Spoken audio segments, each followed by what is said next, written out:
তোমরা শুনছো 86.7 তোমার এফএম, আর আমি আরজে সৃজন। আর আজ তোমাদের জন্য সত্যজিৎ অধিকারীর লেখা অগ্নি শর্মার দ্বিতীয় গল্প ফেলুনাথ সাবধান। আজকের গল্প পাঠে তমাল, নীল, সৌরভ রয়, দীপম, নীলাশিস, পার্থ অরণ্যদেব মুখার্জি, সৌরভ, শুভদীপ্ত এবং আমি আরজে সৃজন। গল্পের স্ক্রিপ্টিং এ রয়েছে বর্ষা, শব্দ সংযোজন এবং আবহ সঙ্গীতে শুভজিৎ বটব্যাল এবং প্রিয়াঙ্কা কুন্ডু। গল্পের poster design Surya from blur. শব্দ গ্রহণ এবং পর্ব পরিচালনায় আমি আরজে সৃজন।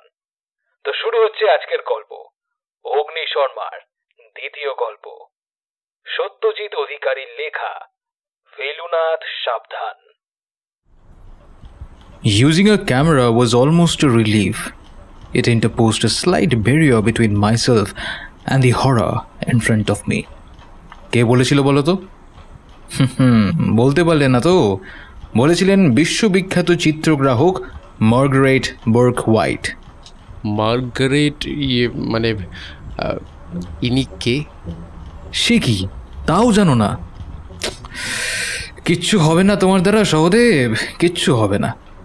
মার্গারেট ছিলেন একমাত্র ফটোগ্রাফার যিনি 46-এ কলকাতার দাঙ্গার স্টিল ক্যামেরাবন্দি করেছিলেন। কলকাতার দাঙ্গা মানে? হ্যাঁ, মানে যে দাঙ্গায় সরকারি হিসেবে 4 দিন এবং বেসরকারি হিসেবে 10 দিনে 7,000 কলকাতাবাসীর প্রাণনাশ হয় আর আহত হয় 24,000। এছাড়াও এই মহিলা দ্বিতীয় বিশ্বযুদ্ধে বিধ্বস্ত জার্মানির বুকেনওয়াল্ডের কনসেন্ট্রেশন ক্যাম্পগুলোর ছবিও তুলেছিলেন। অবশ্য যুদ্ধ চলাকালীন আকাশ থেকে টর্পেডো হানার ছবি তুলতে গিয়ে নিজেই ছবি হয়ে যাচ্ছিলেন। চপার ভেঙে পড়েন সমুদ্রে, তারপরেও বেঁচে যান। বাঙালি মেয়েদের বিষয়ে এমনটা বোধহয় ভাবা যায় না, কি বলো? তাহলে তো তোমার জন্য দেখছি একটা এরকমই সাদা চামড়ার ডাকাবুকো মহিলা জোগাড় করতে হবে। ওহো, এই ছাড়ো তো ওসব কথা। এই তোমার ওদিকের গেস্টটা কি হলো? ওই যে কি যেন নাম, আরে ওহ, আবার মালটা চলে এসেছে। দেখুন অগ্নিবাবু, আপনি ডাক্তারকে মাল বলুন আর যাই বলুন, ডাক্তার কিন্তু আপনার স্বাস্থ্যের জন্য উচিত কাজটাই করবে। বাই দ্য ওয়ে, আপনি আবার কথা বলছেন? আপনার না কথা বলা বারণ? আচ্ছা সহদেব বাবু, আপনি আজকের মতো আসুন, ওনার বিশ্রাম নেওয়াটা জরুরি এখন। বেলভিউ থেকে বেরিয়ে যখন রাস্তায় পা দিল সহদেব, তখন ঘড়িতে সন্ধে 7টা। কলকাতা, ভালোবাসার শহর কলকাতা, ক্রাইমের আঁতুর ঘর কলকাতা। তবে দ্বিতীয় কলকাতাটির সাথে নিপাট সাধারণ যুবক সহদেব, যে মানুষটির হাত ধরে প্রত্যক্ষ পরিচিতি লাভ করেছিল, সেই অগ্নি শর্মা এখন বেলভিউতে ভর্তি। ডিটেকটিভ ট্রেনিং স্কুল থেকে এক্সট্রাঅর্ডিনারি সাকসেস এবং মেরিট নিয়ে বের হওয়ার পর লালবাজারের গোয়েন্দা বিভাগে তার একটি ভালো পদ প্রাপ্ত হয়। এখন তার পরিচিতি অগ্নি শর্মা গোয়েন্দা, লালবাজার। তবে ওই যে ধীর স্থির জীবন তার পছন্দ নয়। গুলির শব্দ, ছুরির ঝলকানি, ভীত ক্রিমিনালদের অন্ধকার রাতে গলির মোড়ে ফিসফাস, এগুলোই তার জীবনের আসল রোম্যান্স। এগুলোর মধ্যেই সে নিজেকে খুঁজে পায়। কেউ কেউ গল্প লেখে, আর কারোর কারোর জীবন গল্প হয়ে ওঠে। অগ্নি শর্মা কোনোদিন হয়তো গল্প লিখবে না, তবে সে গল্পের নায়ক কিনা সেই বিচার সময় করবে। সেদিন সন্ধেটাও ডালহৌসি স্কোয়ার জমজমাট অন্যান্য দিনের মতোই, যেমনটা ছিল 26শে অগস্ট 1914 সালে। যদিও তখনকার ডালহৌসির সাথে এখনকার ডালহৌসির অনেকটাই ফারাক। অবশ্য কলকাতার অন্যান্য অঞ্চলের মতো ডালহৌসি এখনও ততটা বদলে যায়নি। কলকাতা যে একদিকে ঐতিহাসিক ঐতিহ্য আর আরেকদিকে মডার্ন জেন জির মধ্যে ভারসাম্য রক্ষা করে চলে, তার অনেকটাই কৃতিত্বের মালিক এই ডালহৌসি স্কোয়ার। সেদিনকার সেই সকালে একটা পেল্লাই ভারী কাঠের বাক্স বোঝাই দিয়ে মন্থর গতিতে চলা একটা গরুর গাড়ি, তার সামনে পিছনে ধুতি জামা পরিহিত নিছক মধ্যবিত্ত গোছের সাদামাটা দুটো মানুষকে পথ চলতে দেখে কেউ অনুমান করতেই পারেনি যে তারা তিনজন দুর্ধর্ষ তিন বিপ্লবী। গরুর গাড়ির চালক হরিদাস দত্ত, সামনে হেঁটে যাওয়া লোকটা শ্রীশচন্দ্র পাল, আর পিছনের জন খগেন দাস। সামনে পিছনের দুজন ঠিক আজকের কোনো নেতা মন্ত্রী অথবা বিখ্যাত কোনো সেলেবদের সামনে পিছনে ছুটে চলা পাইলট এবং টেইল কারের মতো নিরাপত্তারক্ষী। প্রত্যেকের পকেটে ছিল লোডেড পিস্তল। কেউ বাধা দিতে এলেই মুহূর্ত বিলম্ব না করে আগ্নেয়াস্ত্র ঝলসে উঠবে। কিন্তু বাধা দিতে কেউই আসেনি, কেউ সন্দেহই করেনি। ঠিক আজকের মতো সেদিনও দাঁড়িয়েছিল পুলিশ হেডকোয়ার্টার্স লালবাজার, উল্টো দিকে রাইটার্স। সেদিন এই কলকাতার তিন সুচতুর বিপ্লবী দুঁদে ইংরেজ পুলিশের চোখে ধুলো দিয়ে রডা কোম্পানির 50টা 300 বোরের মাউজার পিস্তল এবং 46,000 রাউন্ড কার্তুজ ভরা কাঠের বিরাট বাক্সটা ডাকাতি করেছিল। ইতিহাসে যেটাকে the greatest day light robbery বলে সবাই জানে। তবে আজ সন্ধ্যা হলুদ ট্যাক্সিটা এসে দাঁড়ায় সেই বিখ্যাত দুই লালবাড়ির মধ্যবর্তী রাস্তায়। গেট খুলে নেমে পড়ে যে যুবক, তার পরনে আজ ঢোলা ট্রাউজার আর কালো হাফ স্লিভ টি শার্ট। অপরজন অবশ্য বসে রইল গাড়িতেই, ড্রাইভার বিহারি। সে জানে যুবকের আসতে দেরি হবে, তাই সে নেমে গিয়ে দাঁড়ালো রমজান আলীর পানের দোকানে। এদিকে এলেই এই দোকানের পান না খেয়ে সে যেতে চায় না। অবশ্য একটা দুটো এঁড়েল প্যাসেঞ্জার থাকে বটে। ট্যাক্সি থেকে রাস্তায় পা দিল অগ্নি শর্মা।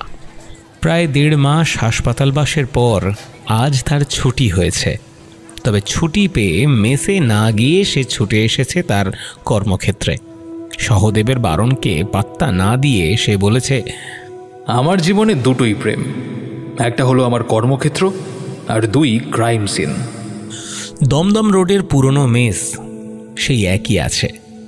সেই অন্ধকার ঘুপচি ঘর, বই আর জঞ্জালের স্তূপ, সিগারেটের অজস্র ফিল্টার মেঝের উপর ছড়ানো ছিটানো। আজ থেকে ঠিক 1.5 মাস আগে বেকবাগান অঞ্চলের একটা মেডিকেল ল্যাবের ভেতর খোদ ল্যাব মালিক খুন হন।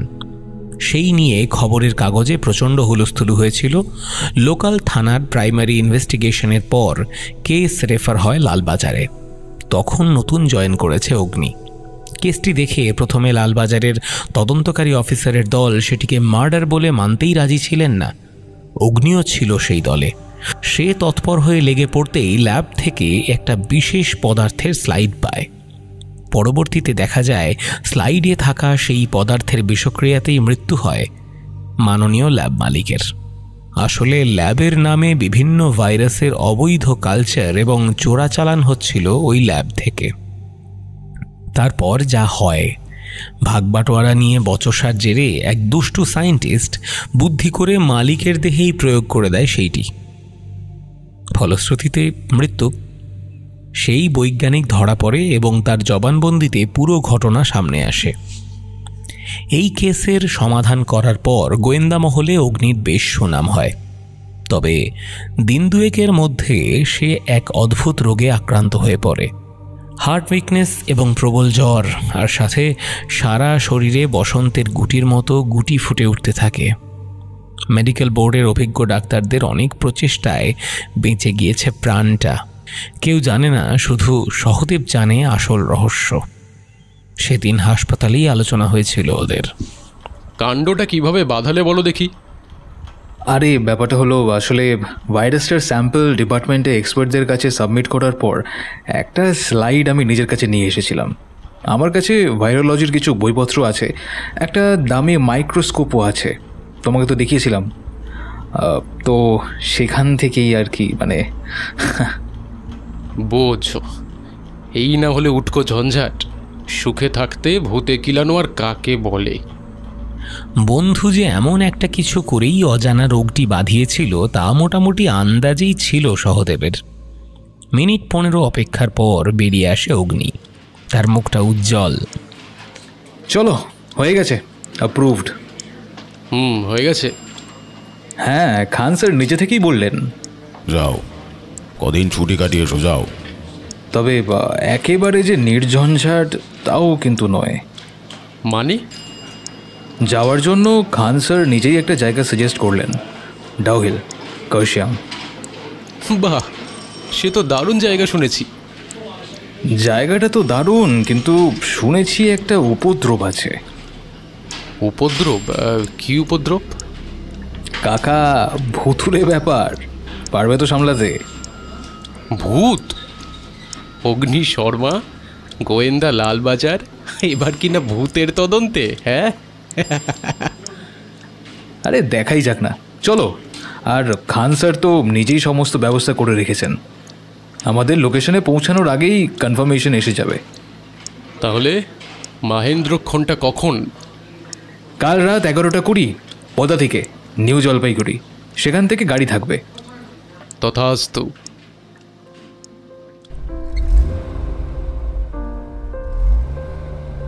সুতরাং বিহারীর ট্যাক্সিতেই আবার ফেরার ব্যবস্থা। তবে এখনের ঠিকানা বৈকুণ্ঠ মেস, দমদম রোড। পুরনো ঠিকানায় সহদেব আজ পা দিয়েছে প্রায় 6 মাস পরে। হ্যাঁ, সেই কাঙ্গালস কেস সমাধানের পর একবার দুবার আসা যাওয়া করলেও জীবন দুজনের প্রায় একরকম দুটি আলাদা পথেই চলে যায়। অগ্নি সাসপেনশনের অবসানে ডিটেকটিভ ট্রেনিং শেষ করতে বদ্ধপরিকর হয়ে পড়ে, আর সহদেব মন দেয় মতিঝিলে তার অসমাপ্ত ডিগ্রি লাভের উদ্দেশ্যে। সময়ের সাথে অগ্নি তার মেরিটের জোরে পেয়েছে লালবাজারের গোয়েন্দা বিভাগে পোস্টিং, আর সহদেব ভালো রেজাল্ট করে এগিয়ে গেছে 3য় বর্ষে। তবে ডিগ্রির পথ প্রশস্ত করার সাথে সাথে সহদেবের জীবনে এসেছে তিস্তা, ফার্স্ট ইয়ারের ছাত্রী। আজকাল মাঝে মাঝেই ওদের দুজনকে কলেজের শেষে চায়ের দোকানে এক বেঞ্চে পাশাপাশি দেখা যায়। মাঝে মাঝে সহদেবের সিগারেটে ভাগ বসাতেও দেখা যায় তিস্তাকে। আবার কখনো সে অত্যধিক সিগারেট খাওয়ার জন্য কথা বন্ধ করে সহদেবের সাথে। সেই দিনগুলোয় সহদেব গভীর রাতে একা একা হেঁটে চলে যায় দমদম রোড ধরে নাগের বাজারের দিকে। তারপর আরও অনেক অনেক দূর ভোর রাতে ফিরে আসে। অগ্নির সাথে যোগাযোগ বন্ধের কারণ ওদের মেসবাড়িটা উঠে গেছে। সেই গুলতানি করা বন্ধুর দল এখন আলাদা আলাদা জায়গায় বাড়ি ভাড়া করে থাকে। সহদেব একাকী থাকে কলেজের কাছে ত্রিভুবন মেস নামে একটা দোতলা বাড়ির ছাদের ঘরে। একদিন আবারও হঠাৎ দেখা রাস্তার ধারে মোমোর দোকানে, দুজনেরই ফেভারিট। তারপর সাময়িক আলাদা হওয়া দুটি পথ আবারও মিলে যায়। এখন কলেজে ছুটি চলছে সহদেবের, সুতরাং ডাউহিল যেতে কোনো অসুবিধেই নেই। পরদিন সন্ধ্যায় দমদম মেট্রো থেকে ওরা প্রথমে যায় এসপ্ল্যানেড। সেখান থেকে প্রয়োজনীয় কিছু জিনিসপত্র কেনাকাটা করা দরকার। অগ্নি আগেই ডিক্যাথলনের শোরুম থেকে দুজনের জন্য বেশ ভালো কোয়ালিটির 2 জোড়া স্পোর্টস শ্যু কিনে নিয়েছিল। ডাউহিলের স্যাঁতস্যাঁতে আবহাওয়ায় এটাই সবচেয়ে গুরুত্বপূর্ণ। স্টেশনের পথে রওনা দেওয়ার আগে নিজামের দোকানে ওরা কাঠি কাবাব আর স্পেশাল তন্দুর সহযোগে ডিনারটা সেরে নেয়। ওদের মধ্যে কেউই পেট রোগা নয়, সুতরাং আসার সময় একবার কেসি দাসের দোকানেও ঢুঁ মেরে আসে। ট্রেন ঠিক সময়েই ছাড়ে, এসি 2nd ক্লাসের টিকিট, সুতরাং কোনো অসুবিধে নেই।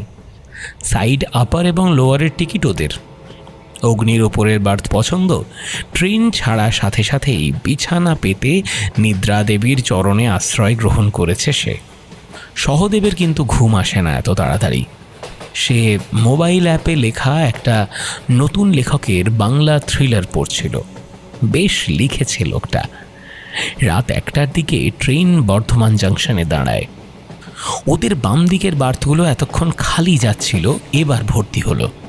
আর চোখে সহদেব দেখে নিল ডান দিকের বার্থে এসেছে একটা পরিবার এবং বাম দিকের বার্থে কয়েকটা লোক, সাদা আলখাল্লা পরনে।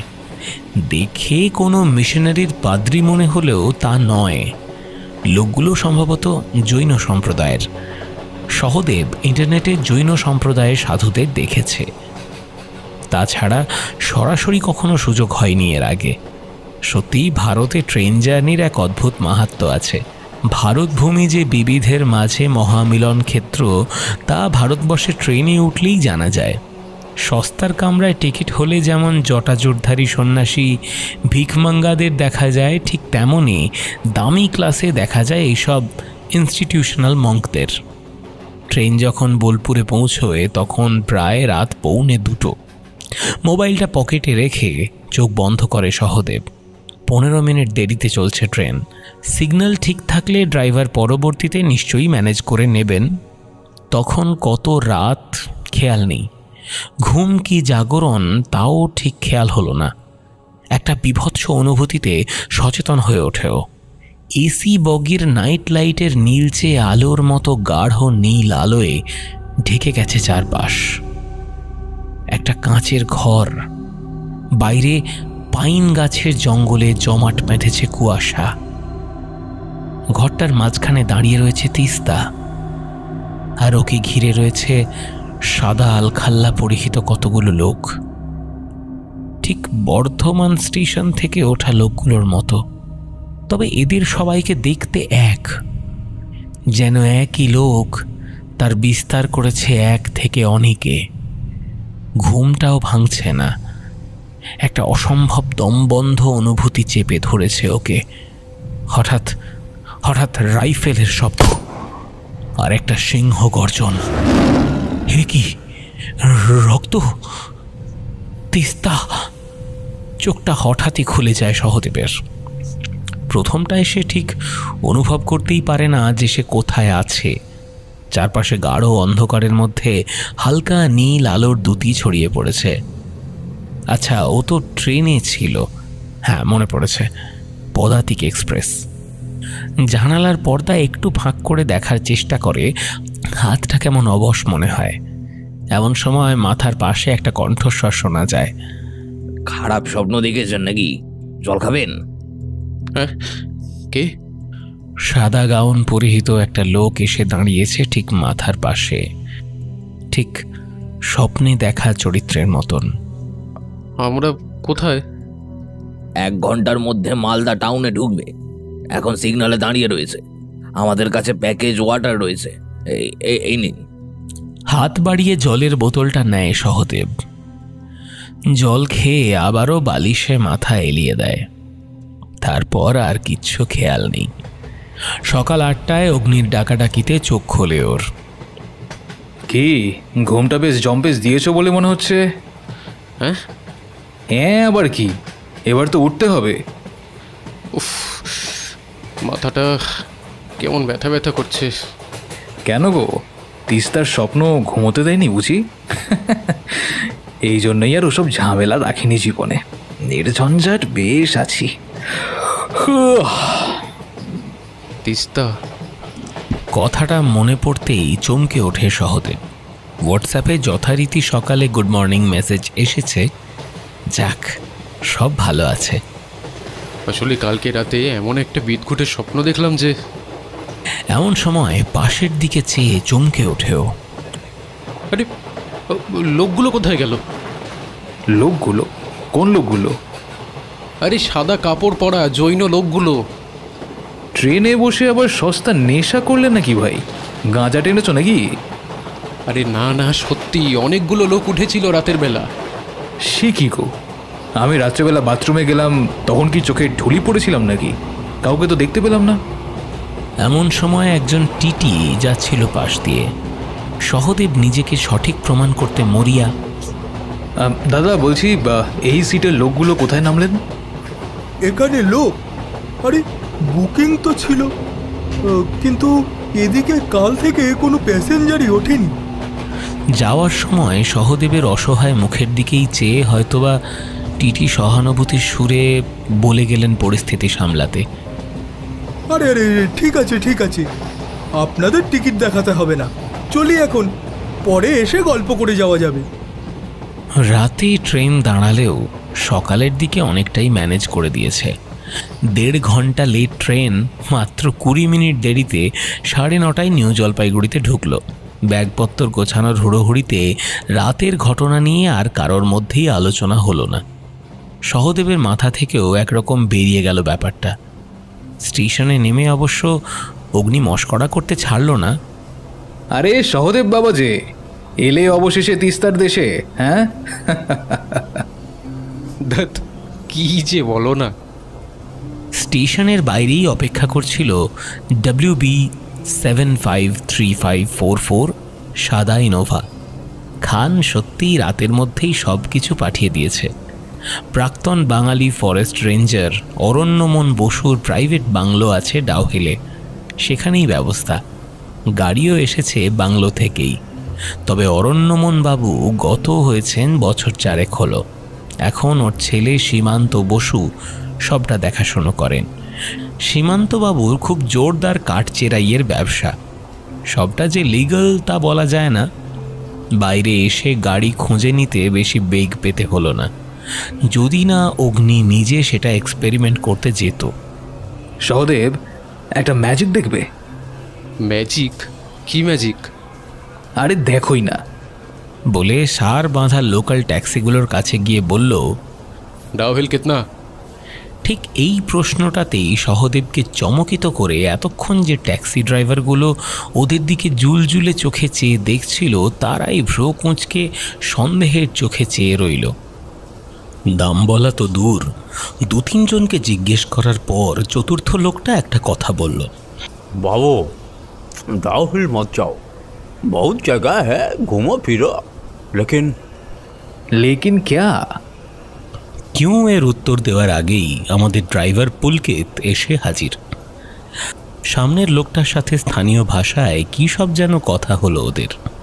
তারপরেই আমাদের সেলাম করে বললে, आप लोग अग्नि बाबू और সহদেব। हाँ हाँ यस यस यस সহদেব বাবু আছেন, আসুন আমার সঙ্গে আসুন।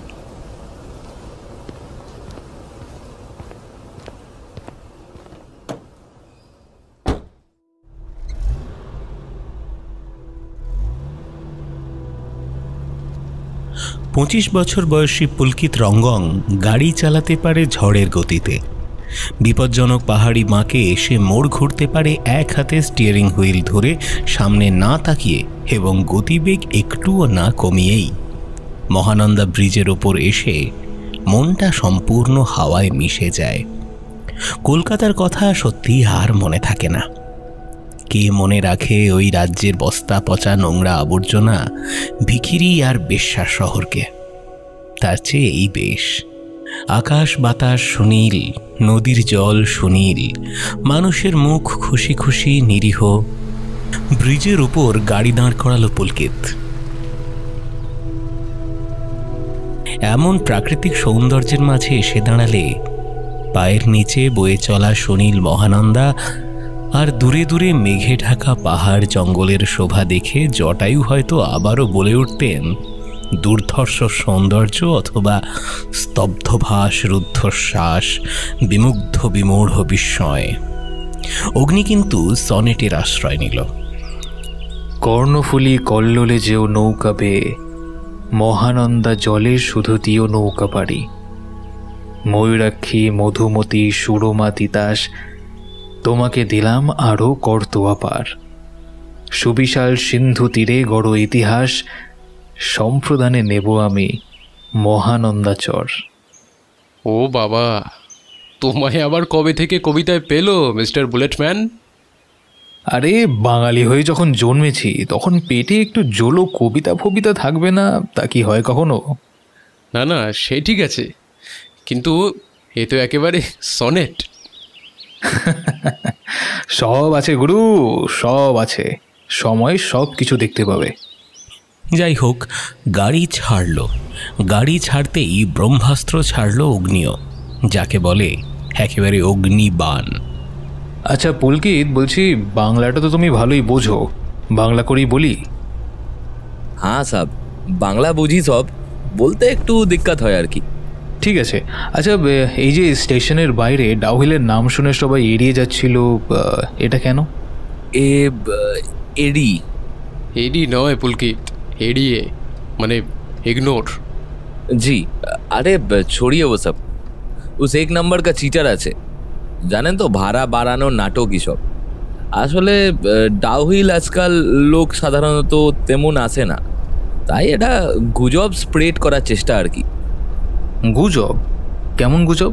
जो मन में आया जो मुंह में आया वही ঈশ্বরকে ভয় পায় না এরা ডাউ হিলে কোনো ডর নেই আমার 14th জেনারেশন এখানে আছে আমার থেকে ভালো কি জানবে বলেন কিন্তু আমার তো মনে হচ্ছিল ওরা সত্যি ভয় পাচ্ছিল আর ওই লোকটা তো কিছু একটা বলতেও যাচ্ছিল আরে আজকাল এসব ইন্টারনেটের জামানায় সবাই বলে ডাউ হিলে ভূত আছে ওসব করে হোটেল ব্যবসা আর ট্যুরিজম বাড়ানোর ফিকির আছে ওর 5 জন ভয় দেখাবে ফার্স্টে ট্যুরিস্টকে তারপর একজন এগিয়ে এসে ডাবল দাম বলবে নিয়ে যাওয়ার বেচারা লোক যার যাওয়ার আছে তাকে যেতেই হবে বেশি ফেয়ার লাগিয়ে সি অল আর বুলশিট বুঝলাম আচ্ছা তুমি তো জন্ম থেকেই আছো এখানে অরণ্যমন বাবুকে চিনতে ইয়েস বিলকুল সাদা আদমি ছিলেন সাহেব শুধু এই বেঙ্গলি ক্রাইম নোভেল পড়ার দিকে একটু বাতিক ছিল আর কি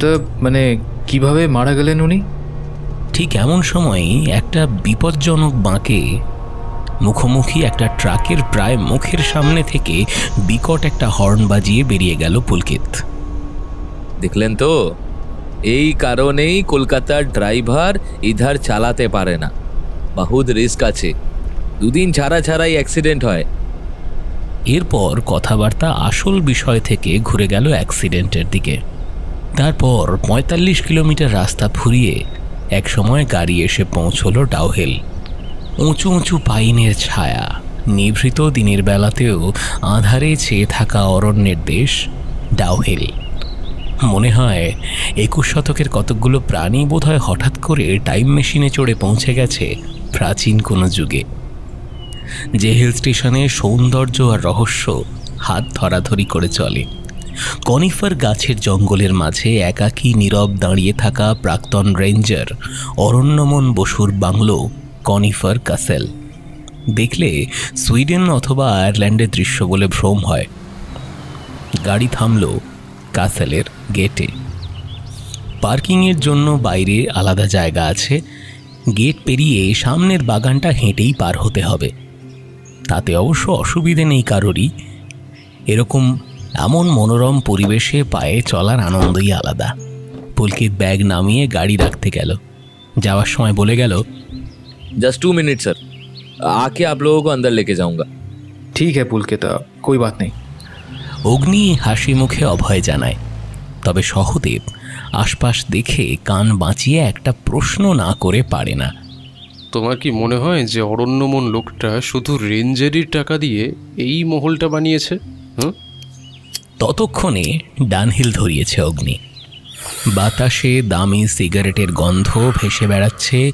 ওক পাইন আর কনিফারের গন্ধের সাথে কি যেন একটা জিনিস চারপাশে ঘন্টি বাজার মতো বেজে চলেছে এক নাগাড়ে খুব মৃদু অথচ নিরন্তর ধ্বনি আর তার কোনো সঠিক উৎস নেই প্রতিধ্বনির মতো চারপাশ থেকেই আসছে শব্দটা খুব ধীরে অথচ নিরবিচ্ছিন্নভাবে তাছাড়া পারিপার্শ্বিকে আর কোনো শব্দ নেই অগ্নি সিগারেটে টান দিয়ে বলে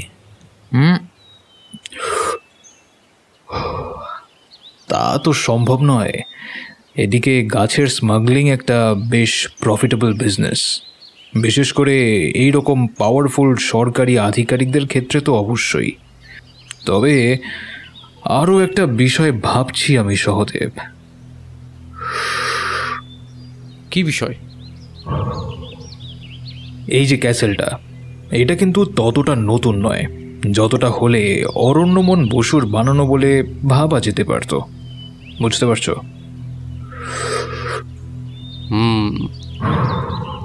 ব্যাপারটা আমিও ভেবেছি কিন্তু এটা হতে পারে যে কোনো অ্যাবান্ডেন্ট প্রপার্টি হয়তো বাগিয়ে নিয়েছিলেন কোনো স্মাগলারের থেকে আর সেই স্মাগলারই কি পরে গিয়ে কোয়াইট ইম্পসিবল কেন ইম্পসিবল কেন তার কারণ এদিকে এরকম জনশূন্য পড়ে থাকা ভূতমহলের সংখ্যা কিন্তু হাতে গুনে শেষ করা যাবে না সেই রকম একটা বাংলো যদি কেউ গিফট হিসেবে দিয়েই থাকে তার বদলে রেঞ্জার খুনের মতন কাজ কেউ কেন করবে এদিককার লোকেরা কিন্তু ওরকম কলকাতার মতন ছোট মগজের নয় দিল খোলা মানুষ আর তার চেয়ে বড় কথা আমরা ধরেই বা নিচ্ছি কেন যে এটা মার্ডার হয়েছে অন্য কিছুও তো।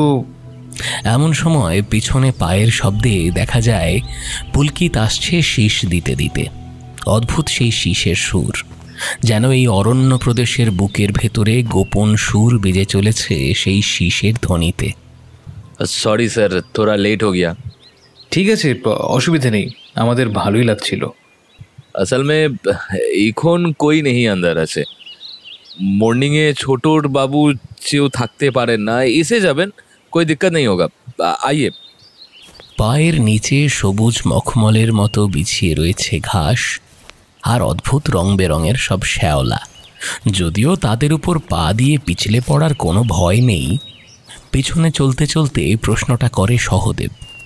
পুলকিত, এই ঘন্টার মতো শব্দটার ব্যাপারে জানো? হোয়াট? এই যে শোনো ধ্যান সে।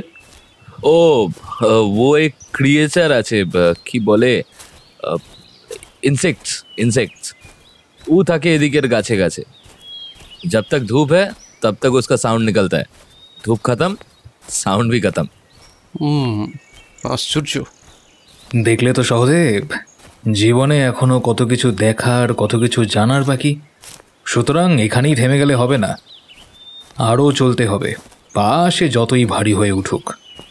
ওই যে কবির সুমনের গানের মতো, হাল ছেড়ো না বন্ধু, বরং কণ্ঠ ছাড়ো জোরে, দেখা হবে তোমায় আমায় অন্য গানের ভোরে। আঁকা বাঁকা প্যাসেজে অজস্র লাল, নীল, বেগুনি নাম না জানা ফুলের বাগান পেরিয়ে অবশেষে ওরা পৌঁছে যায় কানিফারের মূল অংশে। কাঠ আর পাথর দিয়ে তৈরি একটা পেল্লাই বাংলো। বাইরে থেকে যতটাই ফরাসি, ডাচ অথবা পৌত্তলিক ইংরেজ আমলেরই মনে হোক না কেন, ভেতরে ঢুকলে দেখা যায় পুরাতনের খোলসে আধুনিকতার সমাহার। এর সব কিছুই নিশ্চয়ই অরণ্যমন করে যাননি।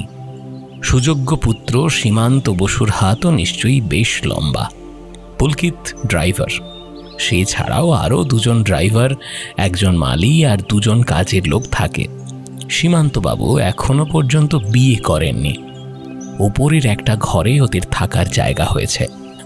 প্রশস্ত হল ঘরের ফায়ারপ্লেসের পাশ দিয়ে ঘোরানো সিঁড়ি দিয়ে ওঠার সময় ডান দিকের একটা ঘরে চোখ চলে যায় অগ্নির। বাইরে থেকে যতটা দেখা যায় অজস্র বই থরে থরে সাজানো রয়েছে সেখানে। লাইব্রেরি নাকি? পুলকিত, তুমি কি জিনিসপত্রগুলো একটু রেখে দাও, আমরা কি একটু ওই ঘরটার দিকে যেতে পারি? जरूर, वो जो बैल्कनी का एंड का घर है वो आपका।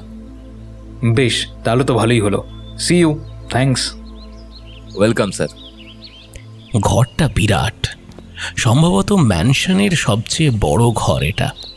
আর সেটার বিশেষত্ব হলো দুর্লভ আর দুষ্প্রাপ্য সব বইয়ের ঠাসা রয়েছে সেটা। সত্যিই একটা মস্ত লাইব্রেরি।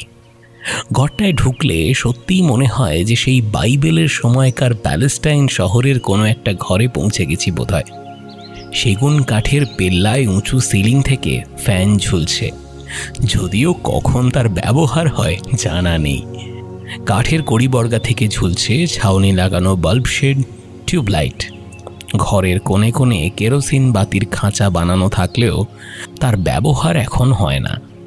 ঘরের এক কোণে বিরাট মাপের ওক কাঠের পালিশ করা একটা রিডিং টেবিলের সাথে জোড়ায় জোড়ায় মুখোমুখি চেয়ার পাতা। বাকি জায়গায় অজস্র সব দামি দামি চামড়ার বাইন্ডিংয়ের বই সাজানো।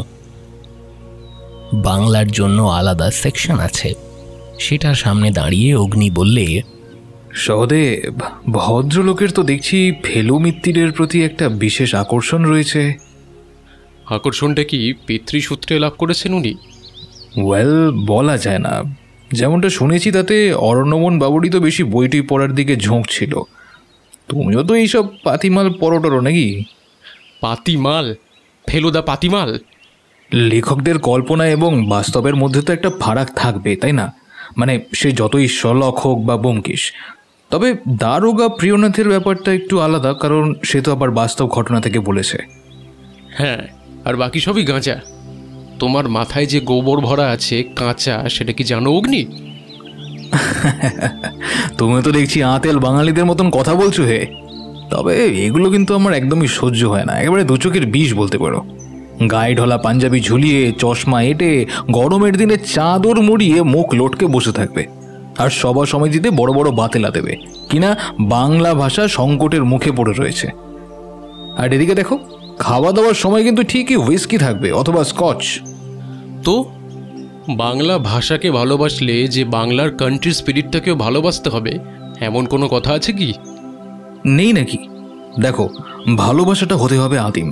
অন্তত এটা তো জেনে রাখতে হবে যে আমাদের দেশ রাম আর কফির দেশ। হুইস্কি বা চা ইংরেজদের আমদানি, মানে ব্যবসা বাড়ানোর ফিকির বলতে পারো। দেখো, ব্ল্যাক কফি কিন্তু আমি রোজ খাই এখনো। তা বলে দূর। এভাবেই দুই বন্ধুর হাস্য পরিহাসে সেদিন মুখর হয়ে ওঠে কনিফার কাসেলের নিস্তব্ধ লাইব্রেরি হল। তার খানিক পরেই অবশ্য ওরা উঠে আসে ওপরের ঘরে। ঘরখানা দেখে অবশ্য সহদেব বলেছিল, এই তো দেখছি একেবারে প্যারালাল ইউনিভার্স। বাইরে 16 শতক আর ভেতরে 22 শতক। তাহলেই বোঝো জীবনে পয়সার মূল্যটা। বাথরুমে গিজার, বাথটাব। প্রথমে তো বুঝতেই পারছিলাম না যে কোন সুইচ দিলে কোথা থেকে জলটা বেরোবে। তুমি এখন তো শুধু তিস্তার জলই বুঝবে সহদেব। সেই জলেই অবগাহন করেই তোমার আত্মার তৃপ্তি হবে। তিস্তা? আরে দাঁড়াও তোমায় দেখাচ্ছি, দাঁড়াও। আরে আমি তো তিস্তা নদীর কথা বলেছিলাম গো। আরে তুমি আবার। দুজনের ফ্রেশ হতে হতেই ব্রেকফাস্টের ডাক আসে নিচ থেকে। সীমান্তবাবু এসে পৌঁছেছেন। নিচে হলঘরের একপাশে ডাইনিং, সেখানেই অপেক্ষা করছেন সীমান্ত বসু। বছর 38-এর চোখা চেহারার যুবক। হ্যাঁ, এখনও তিনি যৌবনের দিক থেকে 22 বছরের ছেলেকেও টেক্কা দিতে পারেন। সত্যিকারের সুস্বাস্থ্যবান পুরুষ বলতে যা বোঝায় তাই। ক্লিন শেভ করা, গোল কিন্তু বেশ শক্ত মুখের ভঙ্গি। পরনে ডিপ ব্লু শার্ট, খাকি প্যান্ট। ওদের সিঁড়ি থেকে নামতে দেখে নিজেই এগিয়ে এলেন। সরি মিস্টার অগ্নি এবং সহদেব বাবু, ফার্স্ট মর্নিংয়ে থাকতে পারিনি। আসলে সম্ভব হয় না, বুঝলেন তো। সকালে একবার সাইডে যাওয়া মাস্ট, নাহলে মোটা অঙ্কের লোকসান বাধ্য। ব্যাপারটা আসলে কি, অগ্নি পরে সহদেবকে বুঝিয়ে বলেছিল। রাতের বেলায় যে গাছগুলো কাটা হয় সেগুলোর কাউন্টিং না নিতে পারলে সব রাতারাতি গায়েব হয়ে যায় এদিকে। তাই ওকে রোজ সকালে সাইট দেখতে যেতে হয়। তখনের মতো অবশ্য ওরা নমস্কার এবং হ্যান্ডশেক দুটোই করেছিল। কোনো সমস্যা নেই সীমান্তবাবু, আমাদের কোনো অসুবিধা হয়নি। তাহলে কিন্তু আমায় সীমান্তবাবু বলতে পারবে না, এবার থেকে তুমি আর সীমান্ত দা, ওকে? বেশ বেশ বেশ।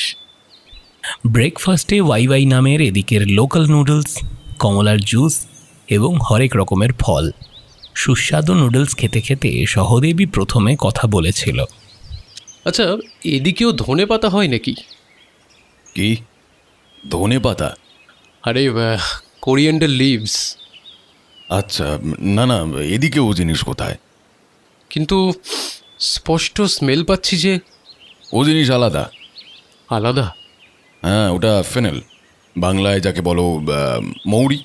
এটা ঠিক হুবহু এক না হলে ওই জঙ্গলি মৌরি বলতে পারো, স্থানীয় ভাষায় বলে সোম্পু। এবার প্রসঙ্গ বদলান সীমান্ত। তারপর অগ্নি, খানবাবুর থেকে শুনলাম নতুন নতুন পোস্টিং, তা কেমন চলছে সব? চলছিল, তবে দৌড়ানোর আগেই হাসপাতালে গিয়ে পড়লাম। একটা ভাইরাস শত্রুতা করলো আর কি। শত্রু চেনা ভীষণ দায়, বুঝলে তো। এই আমরা একসাথে বসে আছি সবাই মিলে, এই কখনকার শত্রু হয়ে পড়ে কি কারণে তা কি বোঝা যায়? হ্যাঁ, যেমন ধরোই না আমার বাবার মৃত্যুটা। কি হয়েছিল অরণ্যমন বাবুর?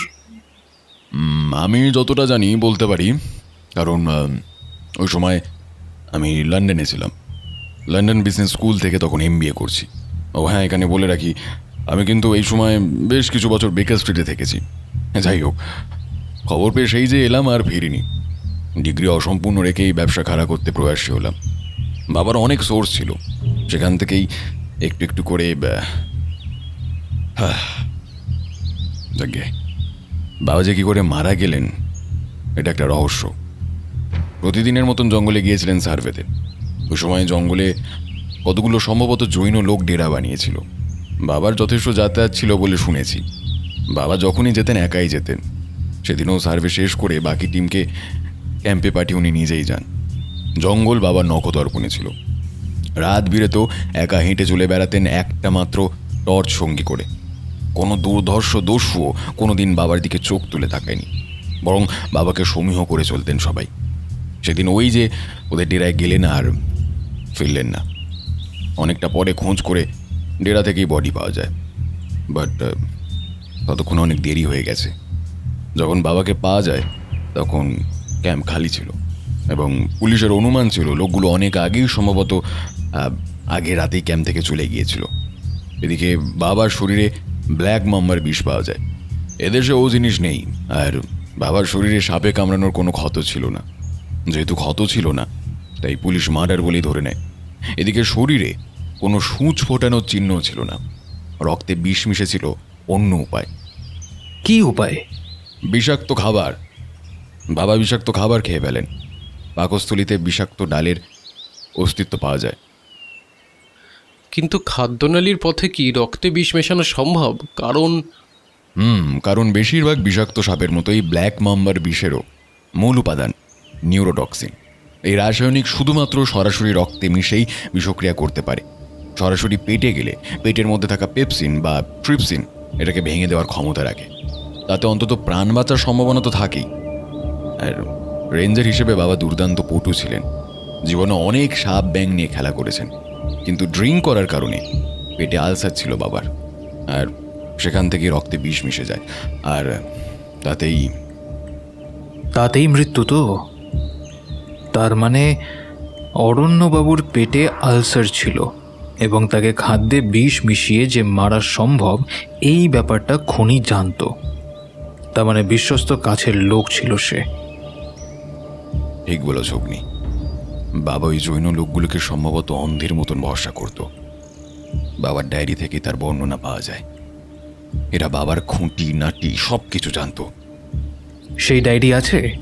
হ্যাঁ, ওই লাইব্রেরিতে বাবার নামে একটা আর্কাইভ আছে। ওটা বন্ধ থাকে। তোমাকে আমি দেখিয়ে দেবো, তুমি ওখানেই পাবে। আচ্ছা, মানে ওই লোকগুলোর কোনো খোঁজ পাওয়া যায়নি এরপর? না, কোথায় যে চলে গেল। পুলিশ অনেক খুঁজেও তাকে পায়নি। ওদের ছবি টবিও ছিল না কিছু। বাবাই দেখতো ওদের বিষয়টা। সেই বাবাই যখন একসময় অনেক চেষ্টার পর পুলিশ কেস বন্ধ করে দেয়। কিন্তু খুনের মামলা যে বন্ধ হয় না সীমান্তবাবু। তা ঠিক বলো অগ্নি, তবে এত বছর পর ওই কেস সমাধান মোটামুটি অসম্ভব। যাই হোক, ছুটি কাটাতে এসেছো তোমরা কয়েকটা দিন, শান্তিতে থাকো, কোনো ঝুট ঝামেলায় জড়িও না। দেখো, এদিকের জায়গাটা এমনিতে খুব ভালো, কিন্তু লোক এদিকের যত ভালো ঠিক ততটাই খারাপ, বুঝলে তো? বাবার মতন অফিসারই রেহাই পাননি, আর তখন ঘরে আসার পর থেকেই গুম হয়ে বসেছিল সহদেব। অগ্নি কারণ জিজ্ঞেস করায় সে বলে, জানো, ট্রেনে যে ভয়ানক স্বপ্নটা দেখেছিলাম তাতেও কিন্তু জৈন লোকেরাই ছিল। কি বলো সহদেব? এভাবে চললে তো আর মহাভারতের সহদেব হওয়া আটকাচ্ছে কে তোমার? ত্রিকালদর্শী হয়ে বাবার নাম একদিন তুমি উজ্জ্বল করবে, খুব ভালো বুঝতে পারছি আমি। অগ্নির মশকরায় উত্তক্ত না হয়ে সহদেব একটা প্রশ্ন করল। আচ্ছা, সীমান্তবাবু শেষের কথাগুলো বেশ সিরিয়াসলি বললেন, কারণ কিছু বুঝলে? সাবধান বাণী। তবে শুধু সাবধান করেই দিল নাকি হুমকি দিল সেটাও একবার যাচাই করে নিতে হবে। কিভাবে করবে যাচাই? সাপের লেজে একটু পা দিতে হবে, বুঝলে? ঠিক আছে, যাকে এসব বাদ দাও। হেই সিরি, প্লে ফেলুদা থিম মিউজিক।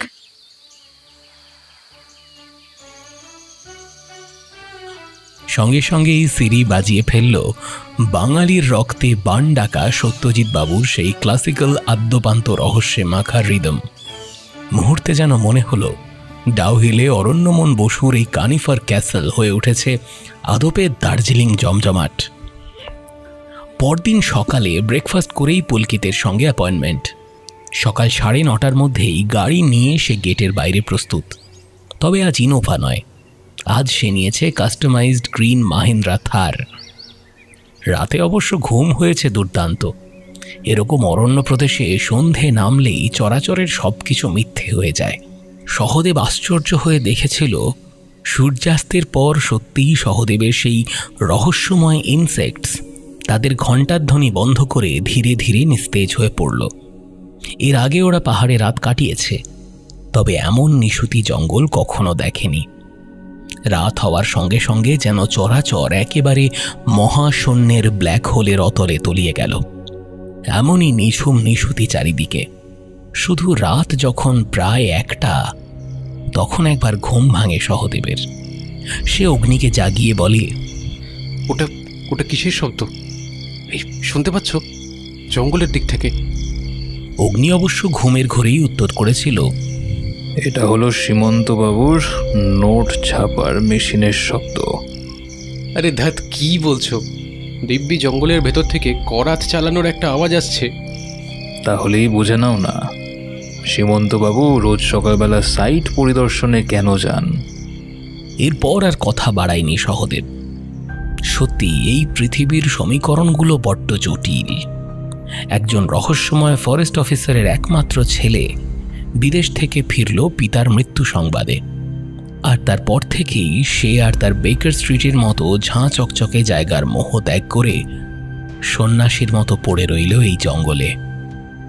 সে নয় হলো, যদি কথার কথা ধরেও নেওয়া যায় যে সীমান্ত বসু কাঠের স্মাগলার, তাতেও এই জঙ্গলে 12 মাস পড়ে থেকে শুধু টাকা কামিয়ে সে এমন কি আনন্দ লাভ করছে মনে।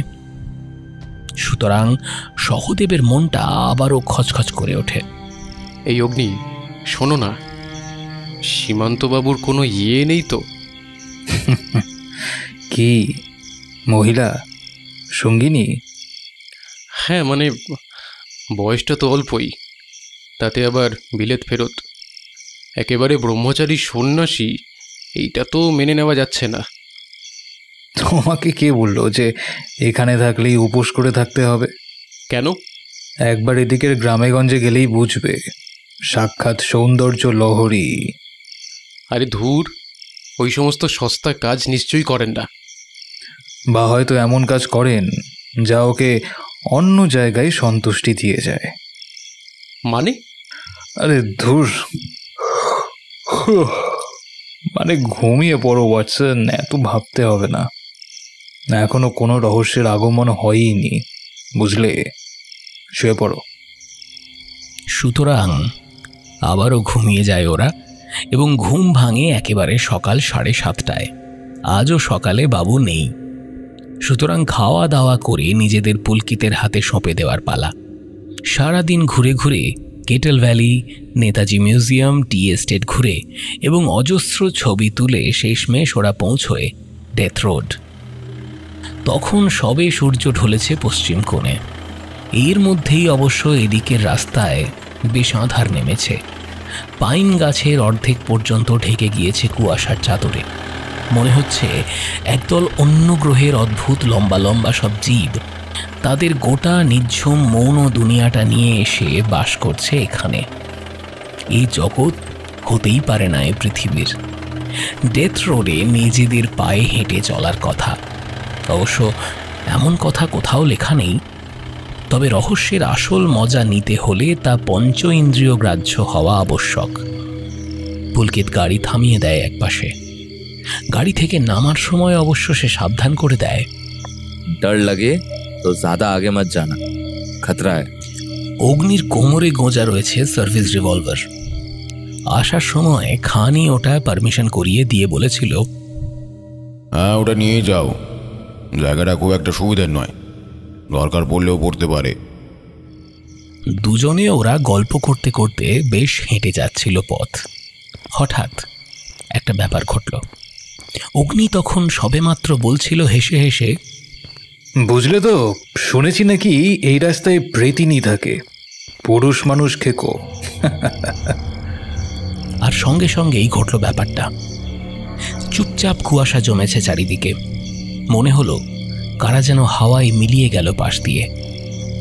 অগ্নি পেছন ফিরল বটে, তবে না, নিমিষে যেন উধাও হয়ে গিয়েছে।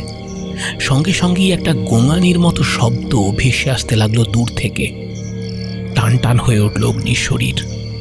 সহদেব, সময় নেই বেশি, জলদি এসো। প্রথমে অগ্নি এবং তারপর সহদেবের সামনের অস্পষ্ট পথ ধরে ছুটে চলা, যে পথ দেখাই যায় না ভালো করে, শুধুমাত্র অস্পষ্ট একটা শব্দ লক্ষ্য করে।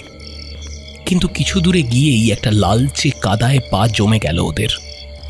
ঘাড়ের উপর পড়ল দুফোঁটা লাল তরল রক্ত। অস্ফুটে বেরিয়ে এলো সহদেবের মুখ থেকে। তারপর অগ্নির নজর লক্ষ্য করে সহদেব দেখল ওদের ঘাড়ের ঠিক ওপরে একটা নিচু গাছের ডাল থেকে ঝোলানো রয়েছে টাটকা একটা দেহ। কিন্তু ভাববার সময় নেই। মুহূর্ত বিলম্ব না করে তড়াক করে গাছে উঠে যায় অগ্নি। দেহটা ঝোলানো রয়েছে পা ওপরে বেঁধে। তবে এতক্ষণে সেই গোঙানিটা আর হচ্ছে না। পকেটে একটা ছুরি সবসময় থাকে ওর। সেটা দিয়েই সাবধানে দড়ি কেটে নামিয়ে দেয় এবং সহদেব নিচে থেকে ধরে নেয় দেহটা। নামানোর পর শুধু এতটুকু বোঝা যায় যে একজন পুরুষ মানুষের দেহ। তারপর পুলকিতকে ফোন করে ডাকা এবং গাড়িতে তুলে সদর হাসপাতাল পর্যন্ত পৌঁছেও কাজ বিশেষ হয়নি। ভিকটিম গাছে ঝুলন্ত অবস্থাতেই প্রাণত্যাগ করেছেন। শুধু মরার আগে তার অন্তিম গোঙানির মাধ্যমে যেন নিজের অস্তিত্বটুকুর জানান দিয়ে গেলেন, যাতে তার মতো করে মরতে আর কাউকে না হয়। লোকাল থানায় রঙ্গিত রায় নামের হাসি খুশি মুখের এক অফিসার এলেন হাসপাতালে। অগ্নি খান স্যারের মাধ্যমে যোগাযোগ করেছিল, তাই এসেই এক গাল হেসে বললেন, इधर ये सब मामूली मैटर है मिस्टर अग्नि बाबू। एक दो लोग मरेगा तब ना पहाड़ को पहाड़ जैसा लगेगा। हंटेड, थ्रिलिंग, ये सब सुन के ना आते हैं कलकत्ता वाले। বডি মর্গে পাঠানোর ব্যবস্থা করে যাওয়ার সময় কানে কানে তবে একটা কথা বলে গেলেন, अग्नि बाबू, दीवार का भी कान होता है। भूत अगर सुन लेगा तो वही हाल होगा, संभाल के। রঙ্গিতবাবুর জিপটা চলে যাওয়া পর্যন্ত নিচের রাস্তার দিকে এক ঠায়ে চেয়ে থাকে অগ্নি। তারপর সহদেবের হাত ধরে রাস্তায় এসে নামে। হাসি মুখে পকেট থেকে সিগারেট ধরিয়ে জ্বালায় দুজনে। আরে কি হচ্ছে এটা কি? একটা লোক মরে গেল আর তুমি হাসছো কেন? গন্ধ সহদেব, গন্ধ। খুব আফসোস রয়ে গেল। হাতের পাশ দিয়ে অপরাধী পালালো, কিন্তু কিচ্ছু করতে পারলাম না। শিট। গন্ধ? কিসের গন্ধ? ওই যে কাল রাত্রেবেলা তুমি প্রেডিক্ট করছিলে, সে এসে গেছে। আরে কে এসেছে? এমন সময় গাড়ির হর্ন বেজে উঠল অদূরে। পুলকিত বেচারা ফিরতে চাইছে, তবে হর্নের শব্দ অগ্নির কথাকে পুরোপুরি ঢাকতে পারেনি। সে বলছে, বাতাসে রহস্যের গন্ধ ভাসছে, এবার খেলা জমবে। কনিফার ক্যাসেলে আসতে আসতে রাত 9:30। সেদিন তখনও ফেরেননি সীমান্তবাবু। জিজ্ঞেস করে যা জানা গেল, উনি দুপুরেই কি একটা কাজে কালিম্পং গিয়েছেন, ফিরতে রাত হবে। ডিনার টেবিলে অপেক্ষাই করছিল। পেটে ভীষণ খিদে, তাই অপেক্ষা না করে ওরা দুজনেই শুকনো ভেড়ার মাংসের তরকারি আর এদিকের সরু দেশি চালের ভাতের উপর ঝাঁপিয়ে পড়ে। রক্ত, খুন এগুলো চলতেই থাকবে। জীবনে খাওয়া রুখলে চলবে না। ঠাট্টা করেই অগ্নি কথাটা বলেছে অনেকবার সহদেবকে। রাত ঠিক 1:30টার সময় ঘুম ভাঙে একসাথে ওদের দুজনেরই। শোয়ার সময় ওরা পর্দা সরিয়ে রেখেছিল জানালার, সেটা দিয়েই গাড়ির হেডলাইটের তীব্র আলো এসে পড়ে চোখে। বোঝাই যায় ফিরেছেন সীমান্তবাবু। ওরা উঠে যায় জানালার পাশে। এক ধারে জড়ো করা পর্দার আড়াল থেকে চোখ পেতে থাকে ওরা নিচে। গাড়িটা ভেতর পর্যন্ত এসে সীমান্তবাবুকে নামিয়ে চলে যায়।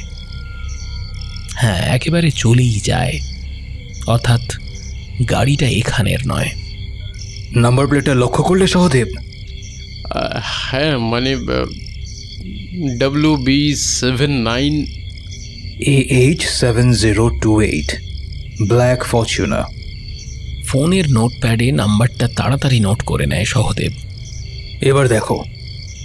কয়েকটা কথা থেমে থেমে বলে অগ্নি। গভীর রাত, বাইরে গাড়ি, সন্দেহজনক নাম্বার প্লেট, টলায়মান পা, রেঞ্জার বাবুর ছেলের অধঃপতন। শোয়ার আগে নাম্বারটা সহদেবের থেকে নিয়ে কাকে যেন পাঠায় অগ্নি। পরদিন ঘুম ভাঙে যথারীতি 7টার দিকে। আজ একটু দেরি হওয়াই স্বাভাবিক ছিল এবং দেখাও গেল তা। ব্রেকফাস্ট টেবিলে অপেক্ষমান সীমান্ত বসু। তবে টেবিলে পৌঁছানোর আগে একটা প্রশ্ন করল অগ্নি সহদেবকে। আচ্ছা বলো তো, কাল রাতে সব ছিল কি ছিল না? মানে? ধাঁধার মধ্যেই উত্তরটা রয়েছে, খেতে খেতে ভাবতে থাকো। ব্রেকফাস্টে ব্রাউন ব্রেড, জ্যাম আর কফি। আজ যেন সেদিনের সেই হাসি খুশি সীমান্তবাবু অনেকটাই ম্লান। অগ্নিদের অভ্যর্থনা করলেন বটে, তবে কোথায় যেন একটা নিঝুম হয়ে রয়েছেন। বেশ কিছুক্ষণ পর প্রথম কথা তিনিই বললেন। Mister Agni, Sahadev, I am sorry.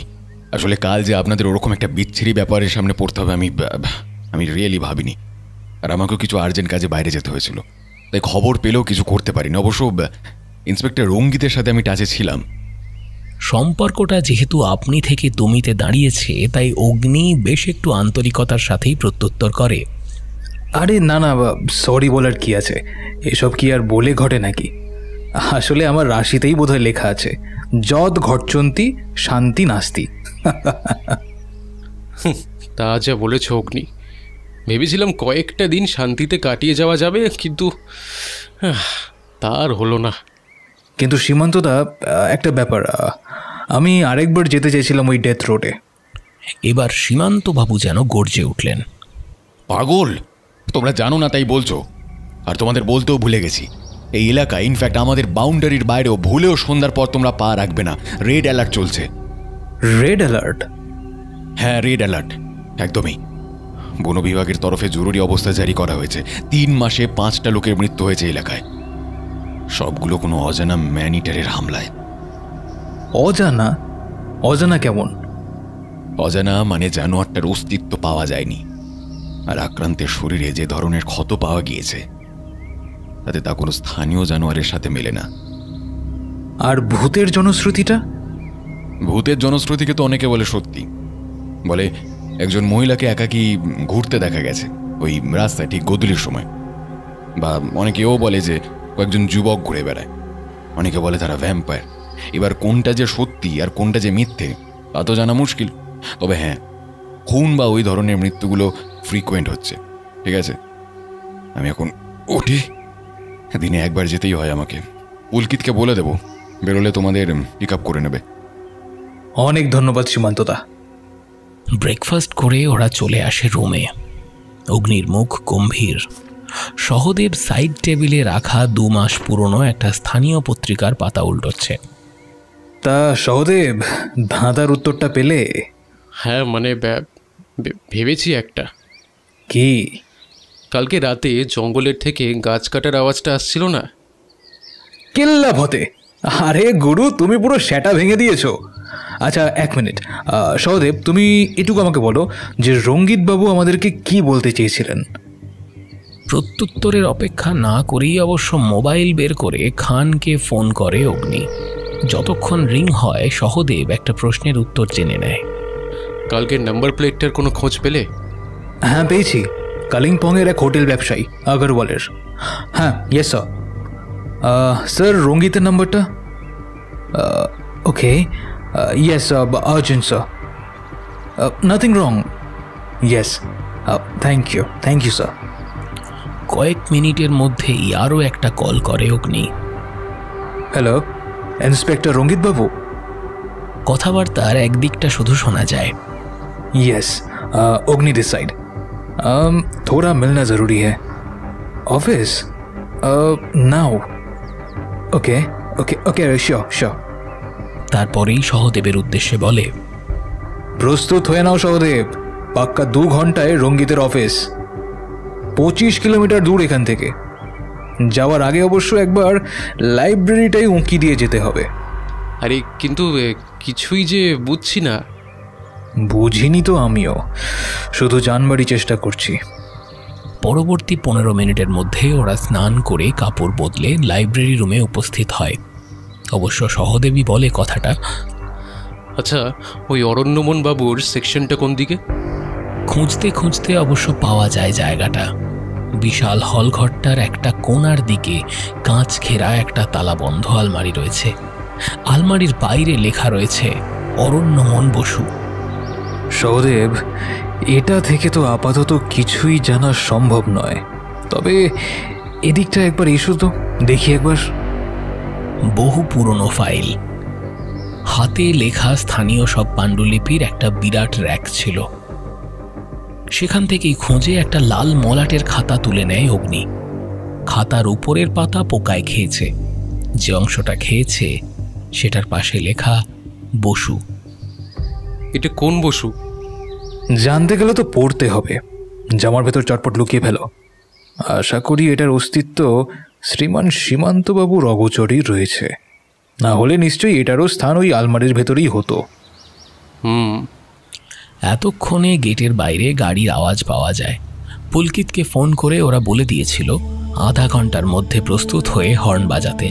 Town পর্যন্ত পৌঁছে অগ্নি বলল, পুলকিত বলছি, আমাদের টাউনে একটু কাজ আছে বুঝলে, তুমি এখানে অপেক্ষা করতে পারো, আর না হলে তুমি চলেও যেতে পারো, আমরা বিকেলের দিকে চলে আসবো। পুলকিত কিন্তু নারাজ। সে বলল, সাবজি, আপনাদের হেফাজত করা আমার জিম্মেদারি আছে, না পারলে আমার নকরি চলে যাবে সাব। আরে তোমার নকরি যাবে না পুলকিত, আমি সীমান্তবাবুর সাথে কথা বলে নেব, আর চিন্তা করো না তুমি। আমরা কেউই তো এখানে আর ছোট ছেলে নই যে হারিয়ে যাব, অসুবিধা হবে না। পুলকিত তবুও নড়তে চায় না দেখে অগ্নি বলল, ঠিক আছে, তুমি তাহলে এখানেই দাঁড়াও, আমি বরং ততক্ষণে আমার একটা ওল্ড ফ্রেন্ডের সাথে একটু রিইউনিয়ন সেরে আসি। সেটা সেরেই ফিরে আসছি, ঘন্টা 2 লাগবে। ওকে? জি স্যার। গন্তব্য জেভিয়ার্স চকের একটা লেমনেড শপ। সুতরাং প্রথমে জেভিয়ার্স চক খোঁজা এবং তারপর অজস্র লেমনেড শপের মধ্যে থেকে বিশেষ একটা খুঁজে নেওয়া। অগ্নি অদ্ভুতভাবেই সবগুলোর সামনে গিয়েই থুম বাঁচাইতে লাগলো। সুতরাং প্রায় সবগুলো দোকানদারই খেঁকিয়ে উঠল, এবং যারা খেঁকিয়ে উঠল না তারা স্থানীয় ভাষায় সম্ভবত দুজনের মা মাসি উদ্ধার এবং নির্বোধ বাঙালি সমাজের প্রতি ধিক্কার প্রদর্শন করতে লাগল। একসময় সহদেব অতিষ্ঠ হয়ে বলে উঠল, কি শুরুটা করলে বলো তো? থুম্বা খেতে হলে থুম্বার দোকানে গেলেই তো হয়। কিন্তু অগ্নি থামার পাত্র নয়। সে প্রায় গোটা 15 দোকানের পর একটা সরু গলির মুখে একটা দোকানের সামনে এসে উপস্থিত হয়। লোকটা স্থানীয় হলেও হিন্দুস্তানি স্টাইলে পাগড়ি লাগিয়ে রেখেছে মাথায়। অগ্নি তেমনই নির্বিকার ভঙ্গিতে নিরীহ মুখে জিজ্ঞেস করল, থুম্বা? লোকটা এবার নির্বিকারভাবে ওপরের দিকে আঙুল তুলে দিল। দোকানটার পাশ দিয়ে একটা সরু সিঁড়ি উঠে গেছে। যারা ভবানীপুরে তৃপ্তিবারে যাননি তাদের পক্ষে ব্যাপারটা অনুমান করা শক্ত। তবে এ ধরনের অজস্র সিঁড়ির সাথে কলকাতাবাসীর পরিচয় আছে। ঘিঞ্জি কলুটোলা লেন হোক বা যদুবাবুর বাজার, এমন অন্ধকার ঘুপচি সিঁড়ি কলকাতার বাজার এলাকায় চোখ পাতলেই দেখা যায়। সেরকমই নিকশ কালো অন্ধকার একটা পেঁচানো খাঁড়া সিঁড়ি বেয়ে ওরা উঠে যায় ওপরে। সিঁড়ির মুখে রিসেপশন, সেখানেও বলতে হয় থুম্বা। অদ্ভুতভাবে রিসেপশনের লোকটা বিন্দুমাত্র না চমকে, বিন্দুমাত্র মাথা না তুলেই বলে দিল, আগে সে লেফট চলে যাইয়ে, রুম নম্বর 5। কাঁচের দরজা ঠেলে সরু সরু 4খানা খোপচা ঘর পেরিয়ে 5 নম্বরের সামনে এসে দরজায় নক করল অগ্নি। থেমে থেমে 2.5 বার, অর্থাৎ 2 বার জোরে এবং 1 বার ধীরে। গেট খুলে গেল। সামনে যে লোকটা এসে দাঁড়ালো, লোকটা থুলথুলে মোটা, থুম্বা নামটার সাথে অবশ্য আদর্শ। ভেতরে গিয়েই অগ্নি চমকে দিয়ে বলল, রঙ্গিতবাবু, এবার খুলে ফেলুন আপনার এই সার্কাসের বেশ।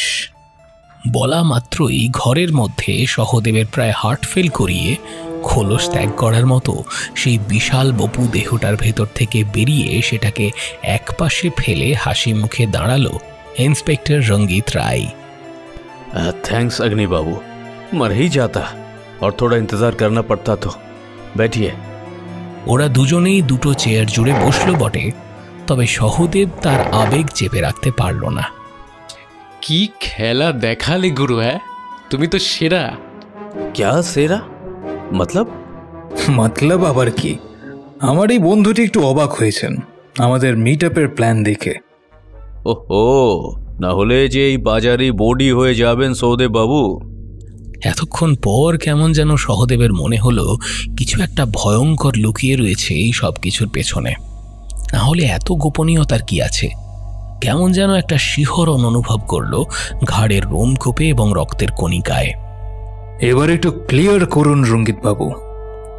অগ্নি, রঙ্গিত এবং সহদেব যখন গোপন স্থানে গোপন বৈঠকে মগ্ন, তখন ওদের অগোচরে দুটো চোখ নিচে পাগড়ি বাঁধা লেমনেডওয়ালার দোকানের উল্টো দিক থেকে চেয়ে দেখল ওদের গতিবিধি। লোকটাকে দেখতে স্থানীয় ভিখিরির মতো হলেও আসলে সে খোঁচড়। রঙ্গিত যা বলল তার মর্মার্থ এই, অগ্নি বাবু, এই অঞ্চলে গত 30 বরস ও ভূতের গুজব আছে। তার আগে কেউ কোনোদিনও শোনেনি এসবের কথা। কিভাবে যে এলো বলা মুশকিল। তবে খুন খারাপই তো তেমন কিছু ছিল না, সব ঠিকঠাকই চলছিল। একবার কাহা সে কই একদল ওই সাধু এসে জুটল ওই ডেথ রোডের ভিলাতে। সে ভিলা এখন আর নেই। তারা ছিল সেখানে ওই মাস তিনেক, তারপর চলে যায়। তার অনেক বছর পরে আবারও আসে। প্রথমবার তারা যখন যায় তখন থেকেই প্রথম শোনা যায় যে ও ইংরেজ আমলের ওই ভিলায় ও রহস্যজনক কিছু একটা আছে।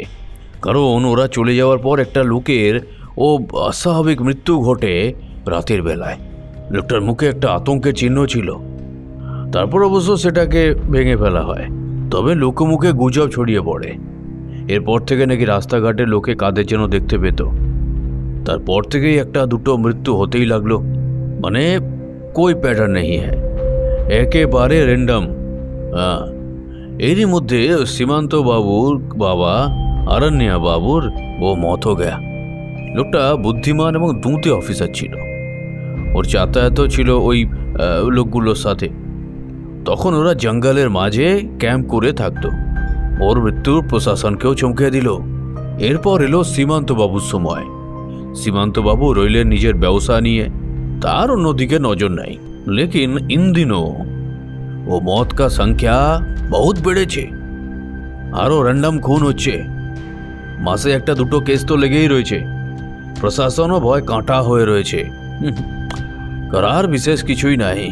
আমার নিজের একটা সন্দেহ রয়েছে, দেখি কি করা যায়। তাছাড়া একটা বুনো জানোয়ার কোথা থেকে শুনছি উড়ে এসে জুড়ে বসেছে। এবার অগ্নি সরাসরি একটা প্রশ্ন করে, আচ্ছা এই সীমান্ত বাবু লোকটা কেমন? অগ্নিবাবু ঠিক মালুম হয় না। সব কিছুতে থেকেও কোনো কিছু টাচ করেন না ঠিক, মানে सस्पिशियस।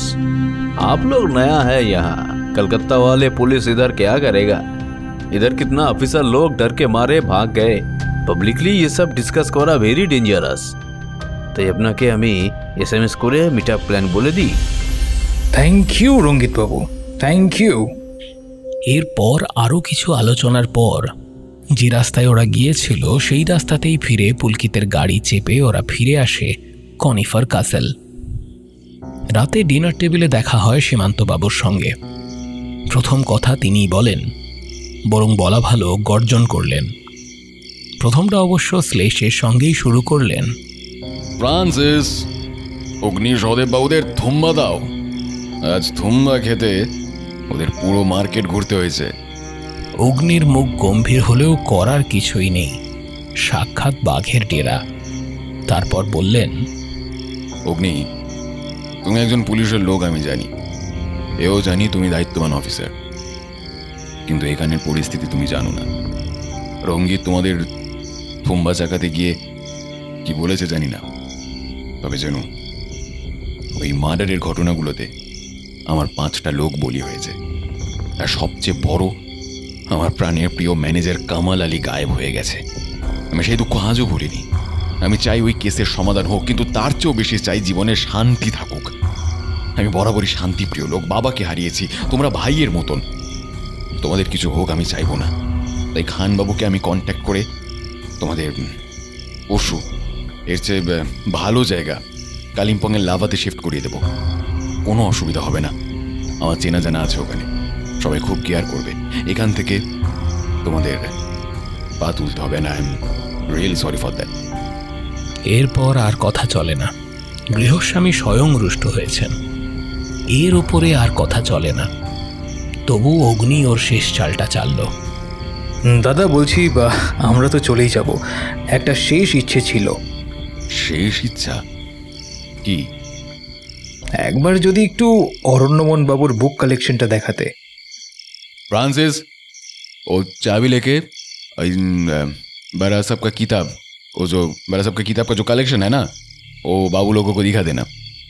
हाँ जी जी जी जी जरूर जरूर। সুস্বাদু থুম্বা মুখে বড্ড বিস্বাদ লাগলো।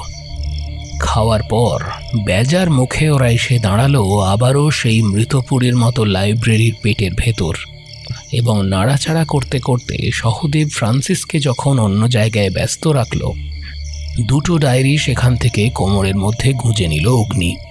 হাত সাফাই। আজ গভীর রাতেও ঘুম নেই। অগ্নি গভীর মন দিয়ে রাতের হাত সাফাই করা ডায়েরি থেকে নোট নিচ্ছে, আর সহদেব নিচ্ছে সকালেরটা থেকে। হঠাৎ একটা জিনিসে চোখ আটকে যায় সহদেবের। অগ্নি দেখো। ওরা দুজনেই ঝুঁকে পড়ে দেখে অরণ্যমোহনবাবু লিখছেন, লোকগুলোকে যতটা ভালো ভেবেছিলাম ততটাই শয়তান ওরা। এখন সুযোগ বুঝে আমার শুয়োর আর মুরগির খামারগুলো হাত করতে চাইছে। ওগুলো আমি নিজের ছেলে ছাড়া আর কাউকে দেব না। আরে তুমি তো পারমাণবিক বোমা আবিষ্কার করেছো বস, আরো কিছু আছে? শেষ পাতাটায় দেখো তো একবার। এটা যদিও খুবই অস্পষ্ট লেখাগুলো, তাই কষ্ট করে পড়তে হলো ওদের। ভেবেছিলাম ছেলেটা অন্তত মানুষ হবে, কিন্তু এই কিন্তুটা কি অগ্নি? এখন এটাই কাজ, এই কিন্তুর জবাবটাই আমাদের খুঁজতে হবে। এমন সময় জঙ্গলের দিক থেকে ভেসে আসে একটা অমানসিক হাড় হিম করা জানোয়ারের হুঙ্কার।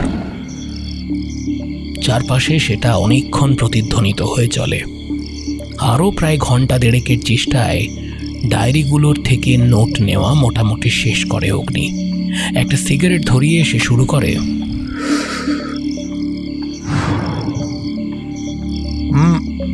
আমাদের হাতে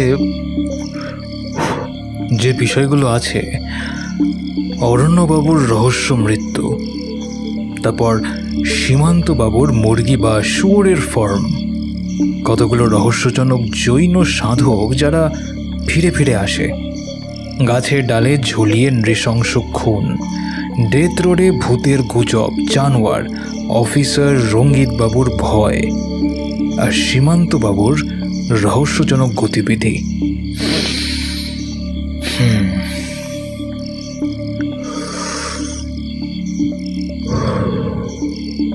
আচ্ছা, আমরা কি সীমান্তবাবুকেই সাসপেক্ট ধরে নিচ্ছি তাহলে? এখনো যে কিছুই ধরে নেওয়ার সময় আসেনি সহদেব, শুধু এই অ্যালাইনমেন্টগুলো আমাদেরকে ঠিক করতে হবে। যেমন ধরো, ডায়েরি থেকে যে পয়েন্টগুলো পেয়েছি সেগুলো শোনো। অরণ্যমোহনবাবু লিখছে, ক্রাইম নভেল পড়াটা আজকাল একটা বাতিকের পর্যায়ে চলে গিয়েছে। বিশেষ করে ফেলু মিত্তির আমার মনে ধরেছে, তাই তার অনুকরণেই আমি ওকে ফেলুনাথ বলে ডাকবো। ফেলুনাথও কি আমার সাথে বিট্রে করবে? আমার প্রাণাধিক প্রিয়। ওরা জানে না আমার প্রতিপত্তি। যেভাবে আমি এখানে খালি হাতে এসে আমার নিজের অটোমান এম্পায়ারের মতো অরণ্যমোহন এম্পায়ার খাড়া করেছি, তাতে আমি যা খুশি করতে পারি। আমি রাজা, ফেলুনাথ কিচ্ছু না। প্রয়োজনে মগনলাল হতে আমার বাঁধবে না, তবে আমি জিতে যাব। আমি জুয়া আর দাবায় কখনো হারিনি। ধর্ম, অস্ত্র, অরণ্য আর পাপ, এই নিয়েই আমার কারবার। ইত্যাদি ইত্যাদি এবং আরও রয়েছে। কিন্তু আপাতত যেগুলো আলোচ্য সেগুলো কিছু বুঝেছ? এই ফেলুনাথটা কে? এমন কোনো এক চরিত্র আছে যে অন্ধকারে লুকিয়ে পুরো ব্যাপারটা পরিচালনা করছে। তাকে দেখে সীমান্তবাবুও ভয়ে কাঁটা হয়ে থাকেন। কে সে? খুঁজতে হবে, কিন্তু সময় বড় কম। এভাবেই সেই রাত কেটে ভোর হয়। পাইনের সারির মাথায় ভোরের সূর্য ওঠার সাথে সাথেই তার অপরূপ লালিমায় ধৌত হয়ে যায় প্রকৃতি। কেটে যায় রাতের তিমির, রাতের নৈরাশ্যে ভরা আতঙ্কময় রহস্যতা। কিন্তু বেলা 8টার মধ্যেই সেই সূর্য ঢেকে যায় মেঘের আড়ালে। গাঢ় কুয়াশা এসে গ্রাস করে চরাচর। সেই পাথরের মতো ভারী কুয়াশাকে শয়তানের কুহকও বলা চলে। এই অরণ্যের আদিম শয়তান যেন বুঝে ফেলেছে তাকে ধরতে শিকারী জাল বিছোচ্ছে। তাই সে আড়াল করে ফেলতে চায় নিজেকে, তবু লুকোবে কোথায়? কারণ জানালার পাশে দাঁড়িয়ে বাইরের নৈরাশ্যের দিকে চেয়ে অগ্নি হাতের তালুতে বারবার মুষ্টিঘাত করে বলতে থাকে, ধরতেই হবে তাকে, আমি তাকে ধরবই, যতই লুকোতে চাও। আর শুট মেনসা শুট। বেলার দিকে পুলকিত খবর দিল কালিম্পংয়ের দিকে মেঘ ভেঙে বৃষ্টি নেমেছে। কয়েক জায়গায় ধসও নামতে পারে। তাই অনেক জায়গাতেই প্রশাসনের তরফে রাস্তা বন্ধ করে দেওয়া হয়েছে। আর্মি এবং বিপর্যয় মোকাবিলা দপ্তর রাস্তায় নেমেছে হাতে হাত মিলিয়ে। টাউন থেকে গাড়ি আর এগোতে দিচ্ছে না। খবরটা শুনে অগ্নির গম্ভীর মুখে চোখে একটা সরু হাসির ঝিলিক খেলে যায়। সন্ধে পর্যন্ত আবহাওয়া একই থাকে, তবে রাতের বেলা একটা কাণ্ড ঘটে খোদ কনিফার কাসেলে। অগ্নি এমনিতেই সকাল থেকে চিন্তিত, কারণ আজ অনেক চেষ্টা করেও রঙ্গিতকে লাইনে পাওয়া যায়নি। Switch off. সন্ধ্যের দিকে আরেকবার চেষ্টা করেও যখন সফল হলো না, তখন মোবাইলটা বিছানায় ছড়ে দিয়ে জানালার পাশে এসেই সে চমকে উঠল। এই আগুন আগুন! সহদেব বাথরুমে ছিল। সে সেখান থেকেই চিৎকার করে উঠল। যত তাড়াতাড়ি সম্ভব বেরিয়ে বলল, কোথায় কোথায় আগুন? আরে নিচে দেখো। ততক্ষণে দেখা যায় বাগানের এক কোণে একটা বুশফায়ারের মতো ব্যাপার, যা দ্রুত ছড়িয়ে পড়ছে। সহদেব উত্তেজিত হয়ে বলল, আমাদের এক্ষুনি নিচে যাওয়াটা উচিত অগ্নি। আরে দাঁড়াও দাঁড়াও, তুমি একজন বাঙালি না? ভুলে যাচ্ছ কেন? যতক্ষণ না নিজের কাঁধা পর্যন্ত আগুন এসে পৌঁছাচ্ছে ততক্ষণ দেখে যাও। কিছুক্ষণের মধ্যেই ঘরের ভেতর থেকে ছুটে এলো দুজন চাকর। সীমান্তবাবু নিজেই এলেন, সাথে এলো পুলকিত। এদিকে বৃষ্টি হয়নি বটে, তবে গাছপালা ভিজে ভিজে, তাই আগুন যতটা ছড়ানোর ততটা ছড়াতে পারছে না। তবে একসময় ফায়ার এক্সটিংগুইজারের সাহায্যে আগুন নিয়ন্ত্রণেও এলো। তখন শেষ রাত। অগ্নি বলল, চলো এবার একটু শুয়ে পড়ি, আর কিছু হবে না আজকে। সহদেব ঘুমের মধ্যেও আগুন দেখতে পেল। পরদিন ব্রেকফাস্টের জন্য পৌঁছতে দেখা গেল পুরো বাড়ি থমথমে ভাব। সীমান্তবাবু গম্ভীর মুখে বললেন, কাণ্ডটা কি হলো দেখলে তো অগ্নি? ঠিক এটারই ভয় পাচ্ছিলাম।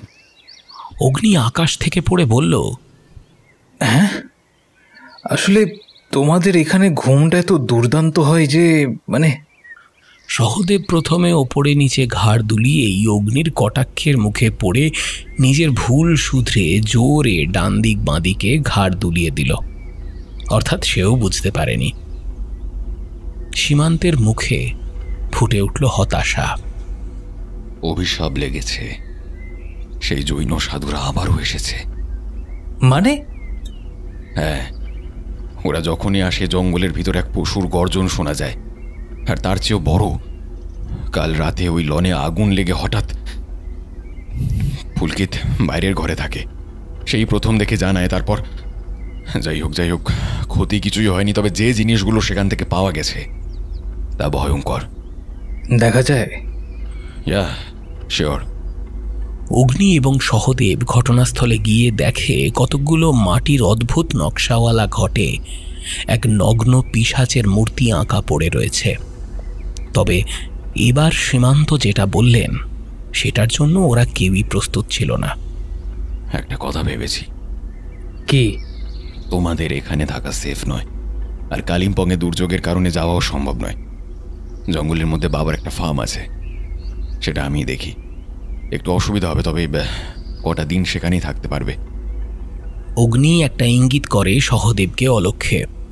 বেশ ভালোই ব্যাপার তো, একটা রহস্য রহস্য ভাবও আছে। আর তাছাড়া আমরা তো অ্যাডভেঞ্চার করতেই এসেছি, কি অগ্নি? হ্যাঁ, সে তো অবশ্যই, আমাদের কিন্তু বেশ লাগবে। তাহলে আজ সন্ধ্যেতেই রওনা। রুমে এসে সহদেব বলল, আচ্ছা, সত্যিই কি এখানে কিছু একটা বিপদ হতে চলেছে? ব্যাপারটা কেমন যেন একটা জলো থ্রিলার লাগছে আমার কাছে। জমছে না, হে, একেবারেই জমছে না। তবে এবার জমবে। আগুন যে আমাদেরকে ভয় দেখানোর জন্য লাগানো হয়েছে, একটা কল্পিত অপশক্তির উপস্থিতি বোঝাতে, সেটা বুঝতে গোয়েন্দা হতে লাগে না, সেটা ভালোই বোঝা যাচ্ছে। কেমন? ডায়েরিতে লেখা আছে যে অ্যানিম্যাল ফর্মেই আমাদের বা শয়তানের নিয়তি চালিত করে নিয়ে যেতে চলেছে আমাদেরকে। আচ্ছা, কিছুতে সন্দেহ লাগলো তোমার? কি বিষয়? কাল রাতে ঠিক কি কি দেখেছিলাম? আগুন, তারপরে সবাই ছুটে বাইরে আসা, শেষমেশ আগুন নেভানো। আর সবচেয়ে শেষে কে এসেছিল? কেন? পুলকিত। আর আজ সীমান্তবাবু কি বলল? পুলকিতই খবর দিয়েছে ওদের। তার মানে পুলকিতের সবচেয়ে আগে পৌঁছানোটা উচিত ছিল। একদম। আর যাই হোক, গল্পটা ভালো করে লিখতে শেখেননি এই সীমান্তবাবু। কাঁচা হাতে লেখা উপন্যাস মনে হচ্ছে। এমন সময় সিরি জানান দেয় অগ্নির মোবাইলে খান স্যারের কল আসছে। Yes sir, missing. What? Okay sir, okay. কি হলো? রঙ্গিত কাল থেকে মিসিং। যা ভয় করেছিলাম ঠিক তাই হয়েছে। এখন কিচ্ছু করার নেই ভাই, যে পথে স্রোত চলেছে সেই পথেই আমাদেরকে বইতে হবে। সন্ধ্যায় সীমান্ত নিজেই ওদের দুজনকে মালপত্র সহ গাড়িতে বসিয়ে রওনা দেয় ফার্মের উদ্দেশ্যে। ঘন কুয়াশার কিছুটা কাটলেও এখনও বেশ কুয়াশা। পার্বত্য পথে স্থানীয় লোক ছাড়া এই অবস্থায় ড্রাইভ করা যে কত রিস্কি তারই বর্ণনা করছিলেন সীমান্তবাবু পথে যেতে যেতে। নিজে থেকে এও বললেন চারিদিকে নাকি হুলস্থুল হচ্ছে, ইন্সপেক্টর রঙ্গিত মিসিং তাই। ওরা অবশ্য সে কথায় তেমন আমল না দিয়ে দুর্ঘটনার গল্পেই বেশি মন দিল। সীমান্ত বললেন, হামেশাই কোনো না কোনো দুর্ঘটনা ঘটে এইসব পথে। বিজন অরণ্যের মাঝে ফার্ম হাউস অরণ্যমন বসুর। তবে এখন অবশ্য সীমান্তবাবুই চালান। সেখানেই একটা কাঠের ঘরে থাকার ব্যবস্থা, বন্দোবস্ত ভালোই।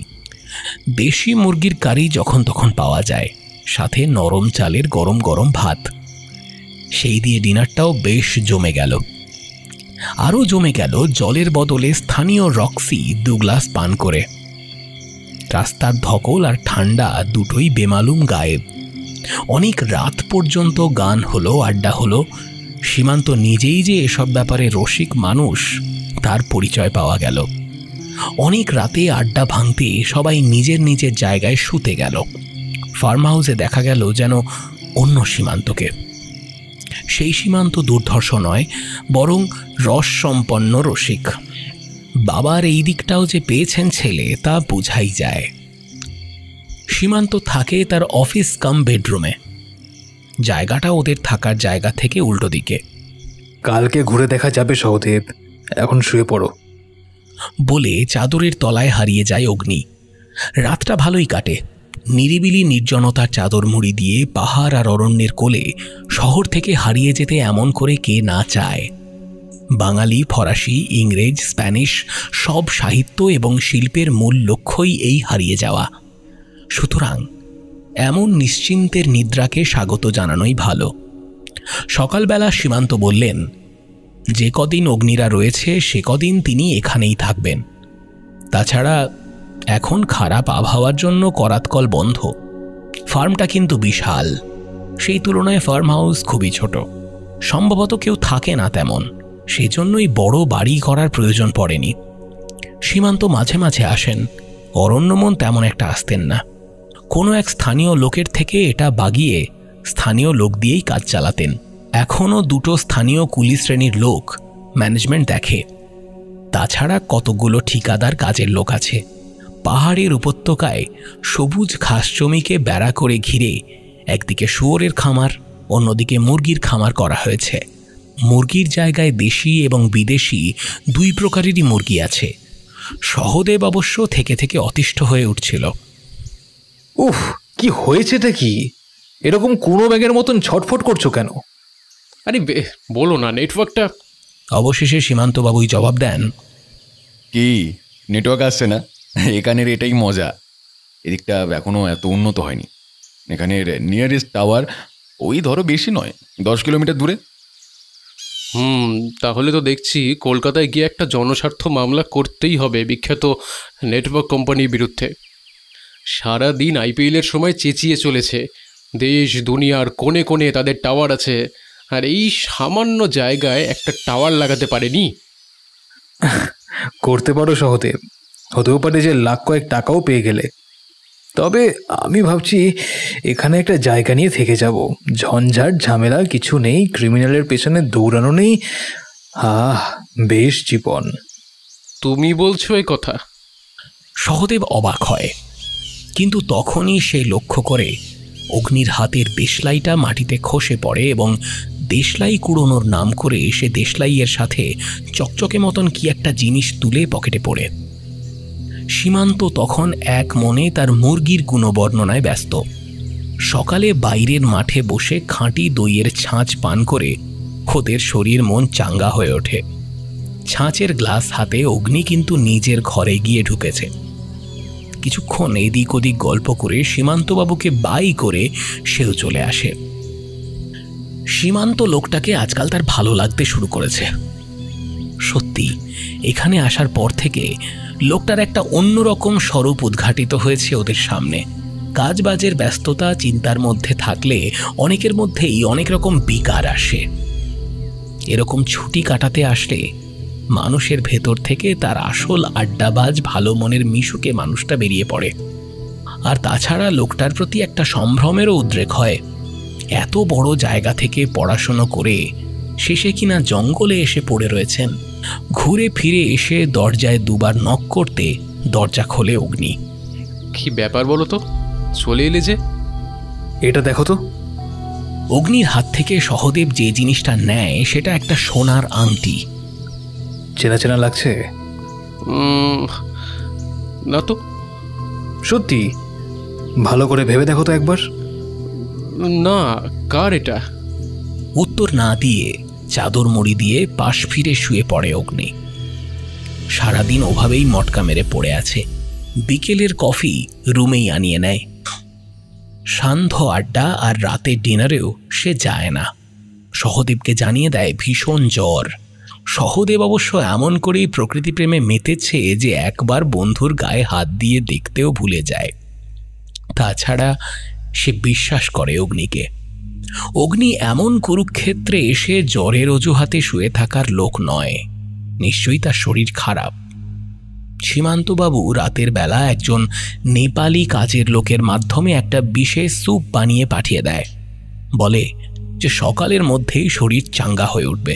সুতরাং রাতের নেপালি গান, চিকেন তন্দুর আর রক্সি জ্যারের আড্ডায় সহদেবকে একাই থাকতে হয়। আজ অবশ্য আড্ডা তেমন জমে না, কারণ রাত 8টার মধ্যেই ফার্মের সব কর্মচারী গ্রামে কি একটা অনুষ্ঠান আছে বলে চলে যায়। অনেক রাত পর্যন্ত অবশ্য সীমান্ত আর সহদেব দুজনে আলাপচারিতা করে। অদ্ভুত জীবন এই সীমান্ত বসু লোকটার। সারা জীবন কোনো জায়গায় ঠিক করে মনের নোঙর ফেলতে পারেননি। এখানেও থাকেন শুধু পিতার ব্যবসা ছাড়তে পারেন না বলে।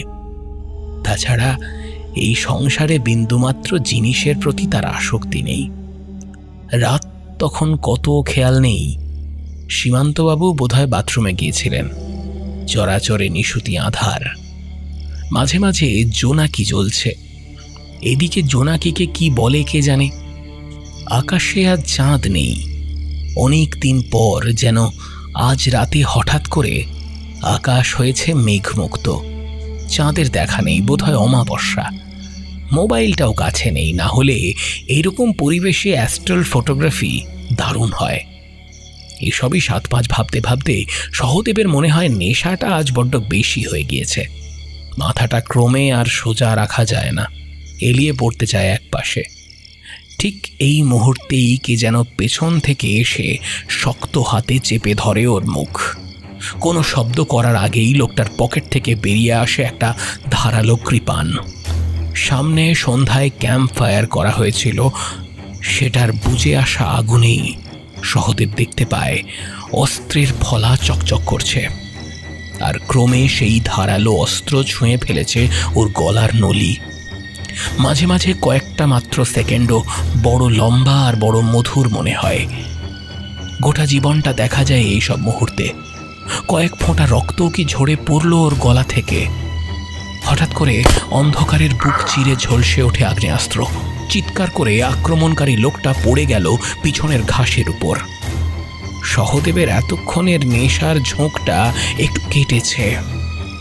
সে গলায় হাত দিয়ে অনুভব করে রক্ত বেরোলেও তা ওপরের চামড়ার সামান্য ক্ষতের কারণে, কিন্তু শরীর ওর কেমন একটা অলস লাগছে কেন। তবুও দেখতে পায় জঙ্গলের চারপাশ থেকে নেকড়ে বাঘের মতো কতগুলো লোক এসে দাঁড়ায় চারপাশে। তাদেরই মধ্যে থেকেই কেউ একজন জিজ্ঞেস করে, বস সাহেব ঠিক হ্যাঁ, हम लोग तो गोली की आवाज सुन के चले आए। পেছনে একটা চেনা কণ্ঠ বলে ওঠে, साला शैतान, पैर में गोली मारा, दोनों को खत्म कर दो। কিন্তু তার আগেই অন্ধকারে আরো কয়েকটা গুলি চলে এবং প্রত্যেকটা গুলির সাথে এক একটা করে লোক আর্তনাদ করে লুটিয়ে পড়ে, ঠিক যেন নিকষ আঁধারে কেউ অব্যর্থ বাণ চালিয়েছে। কিন্তু রিভলভার খালি। তার মধ্যেই সহদেবের সবচেয়ে কাছে যে লোকটা ছিল সে ঝাঁপিয়ে পড়ে সহদেবের উপর পড়ে থাকা কৃপাণটা নিয়ে। কিন্তু কিছু করার আগেই আর একটা কুড়ুলের কোপ এসে পড়ে তার গলায় এবং মুন্ডুটা ছিটকে পড়ে যায় পাশে। পেছনের পায়ে গুলি খেয়ে যে লোকটা পড়েছিল সে ওঠার চেষ্টা করতেই পেছনে আরেক রাউন্ড গুলি লোড করে টান টান হয়ে দাঁড়ায় অগ্নি শর্মা, আর তার অগ্নি বর্ষার মতো কণ্ঠ গর্জে ওঠে, ফেলুনাথ সাবধান, আর একটুও যদি নড়ার চেষ্টা করো তাহলে কিন্তু মাথার খুলি উড়ে যাবে। কিন্তু ফেলুনাথ সম্বোধিত লোকটার এতে ভাব বদলায় না।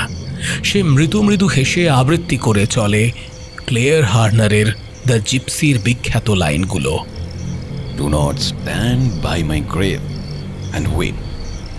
I am not there. I do not sleep. I am the thousand winds that blow. I am the diamond glints in snow. I am the day translating night. Do not stand by my grave and cry. I am not there. I didn't die. অগ্নি, আমার কবরে লিখে দিও লাইনগুলো। আমি তোমার কবরে আরো অনেক কিছু লিখব সীমান্তবাবু, ওরফে ফেলুনাথ। ডায়েরিতে অরণ্যবাবু তোমাকেই ফেলুনাথ বলে সম্বোধন করেছেন সেটা আমি আগেই বুঝে ফেলেছি। তবে কবরে যাওয়ার আগে জেলের ভেতর পচো, ফাঁসির আগ পর্যন্ত। এরপর তাকে ভালো করে ফার্মের দড়ি দিয়ে বেঁধে অগ্নি সহদেবকে দেখে। কি ঠিক আছো তুমি? পুরোপুরি জ্ঞান যে হয়েছে তখনও তা বলা যায় না, তবুও সম্মতির ভঙ্গিতে সহদেব বলে ওঠে, লোকটাকে টেনে হিঁচড়ে সামনের আগুনের পাশে ফেলে দৌড়ে গিয়ে ব্যাগ থেকে কফি বানানোর উপকরণ নিয়ে আসে অগ্নি। ক্যাম্প ফায়ারে নির্বাপিত আগুনে বানানো কফি পরপর 2 কাপ খেয়ে কিছুটা সুস্থ হয় সহদেব। অগ্নি এবার শুরু করে, আমার সুপে বিষ মিশিয়ে এবং সহদেবকে নেশাগ্রস্ত অবস্থায় অবশ করে রাস্তা থেকে সরিয়ে দেওয়ার যে নাটকটা সাজিয়েছিলে সেটা যে ভেস্তে গেল মিস্টার ফেলুনাথ। ঠিক এইভাবেই তুমি পথের কাঁটা সাফ করে চলেছ এতকাল ধরে, এবং ঠিক একইভাবে তুমি সাফ করে দিয়েছ ইন্সপেক্টর রঙ্গিত রায়কেও, তাই নয় কি?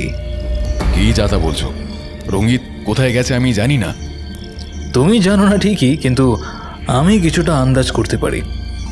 আচ্ছা, একটা এত বড় ফার্ম চালাতে ঠিক কত লেবার এবং ফার্ম ফুডের প্রয়োজন হয়?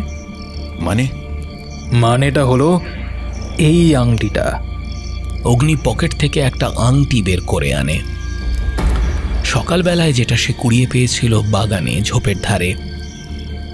থাক আর কষ্ট করতে হবে না, আমিই বলে দিচ্ছি। আজকে যেমন সহদেবকে খুন করতে চেয়েছিলে, ঠিক সেইভাবেই সম্ভবত রঙ্গিতকেও ফার্মে ডেকে এনে মদ খাইয়ে খুন করো। তারপর মাংসের কিমা বানানোর মেশিনে কাপড় জামা খুলে ঢুকিয়ে দাও পিস পিস করে। তারপর কিমা রেডি হয়ে গেলে সেগুলোকে ফেলে দাও মুরগি আর শুয়োরের খামারে। কি ঠিক বলছি তো? কিন্তু একটা জিনিস যে ভুল হয়ে গেল মিস্টার, এই আংটিটা যে পড়ে রইল ওই ঝোপের পাশে, খেয়াল করোনি বোধহয়? আর ওই যে বলেছিলে তোমার লোকেদেরও প্রাণ গেছে, তারা তো তোমার কর্মকাণ্ড যখনই জেনে ফেলেছে তখনই যেন তেন প্রকারণে তাদেরকেও তুমি এই দুনিয়া থেকে সাফ করে দিয়েছ, এমনকি প্রাণ প্রিয় ম্যানেজার ছেলেটাকেও। এসব তোমার অনুমান, প্রমাণ কি? খুনের চেষ্টা আর খুন দুটো এক নয়, প্রমাণ চাই। প্রমাণ হয়ে যাবে। এখানে যে জ্যামাটা লাগানো আছে না, সেটা আমি ডিসকানেক্ট করে দিয়েছি। আর খান স্যার মারফত তো লোকাল থানাতেও খবর পৌঁছে গেছে, এসে যাবে কিছুক্ষণের মধ্যেই। ততক্ষণে তোমার একটু কাহিনীটা শুনি, বলো। আমি খুনি নই, আমার বাবা 65টা খুন করে এই বিশাল সাম্রাজ্য খাড়া করেছিল। 65টা, 65। জৈন লোকগুলোর সঙ্গে পড়ে বাবা বদলে যায়। লোকগুলো নিজেদের জৈন পরিচয় দিল, আসলে ছিল 1 নম্বরের চোর সালা। বিশাল বড় ধর্মীয় সংস্থা চালায় ওরা, আর তার আড়ালে এমন কোনো জিনিস নেই যা তারা পাচার করে। মেয়ে থেকে মাদক সবকিছুই বেচতে পারে ওরা। ইন্টারনেট আসার পর থেকে ডার্ক ওয়েবের মাধ্যমে ওরা ব্যবসা শুরু করে। এদিকে ওদের কোনো এজেন্ট তখন ছিল না, আর ডাহুইল জায়গাও ছিল নিরিবিলি। ওরা এসে জায়গাটা ক্যাপচার করতে চায়। মোটা অর্থের বিনিময় সঙ্গী হয় বাবা। আমি যখন থেকে বুঝতে শিখি তখনই বাবা নিজেকে সাধু প্রমাণ করতে আর আমাকে এসব ঝঞ্ঝাট থেকে দূরে রাখতে বিদেশে পাঠিয়ে দেয়। আমার জন্য অবশ্যই ফার্ম হাউস রেখে গিয়েছিলেন, কিন্তু বিদেশের নেশায় আমি আর এখানে ফিরতে চাইনি। ওদের একটা নিরিবিলি জায়গার প্রয়োজন ছিল। ডেথ রোড ছিল তার আদর্শ। নানান উপায়ে মানুষ খুন করে ওরা ভূতের জনশ্রুতি ছড়িয়ে দেয়। কখনো সাদা কাপড়ের আড়ালে, কখনো বা সাধারণ মানুষের বেশে লোকের মধ্যে ভয় জমাতে খুন জিনিসটা বাধ্যবাধক করে চারিদিকে প্রচার করে দেওয়া হলো ডাউহিল আতঙ্ক। পিছনে বাবার সাহায্যে চলতো বাকি সব কুকর্ম। কিন্তু শেষের দিকে ওই কনিফার ক্যাসেল নিয়েই বাবার সাথে ঝামেলা বাঁধে। ওরা ওখানে আশ্রম করতে চেয়েছিল, আর বাবার নিজের পছন্দ হয়েছিল জায়গাটা। শেষমেশ ওরা দিতে বাধ্য হলো, বাবাকে ওয়ার্নিং দেয়। এরপর আরও নানান ঝামেলা শুরু হয়। বাবা এতটা সাহস মেনে নিতে পারেনি, পুলিশের রেড করানোর হুমকি দিয়েছিল। একদিন মিটিং করার নাম করে ওরাতে নিঃশব্দে বাবাকে সরিয়ে দিল। বাবা সব কিছু ডিটেল ওরা জানতো। লোকগুলো এমনভাবেই পাহাড়ে জঙ্গলে বেশ বদলে থাকতো যে প্রশাসন ডিটেক্ট করতে পারল না। খবর পেয়ে আমাকে আসতে হলো, না আসলেই ভালো করতাম। ভাবলাম যত যাই হোক শেষ সময় অন্তত যাওয়া দরকার। ততদিন আমি বিয়ে করেছি। আর ঠিক এই কারণেই বোধহয় তোমাকে গাদ্দার উপাধি দিয়েছিলেন ডায়েরিতে অরণ্যবাবু, তাই তো? হতে পারে।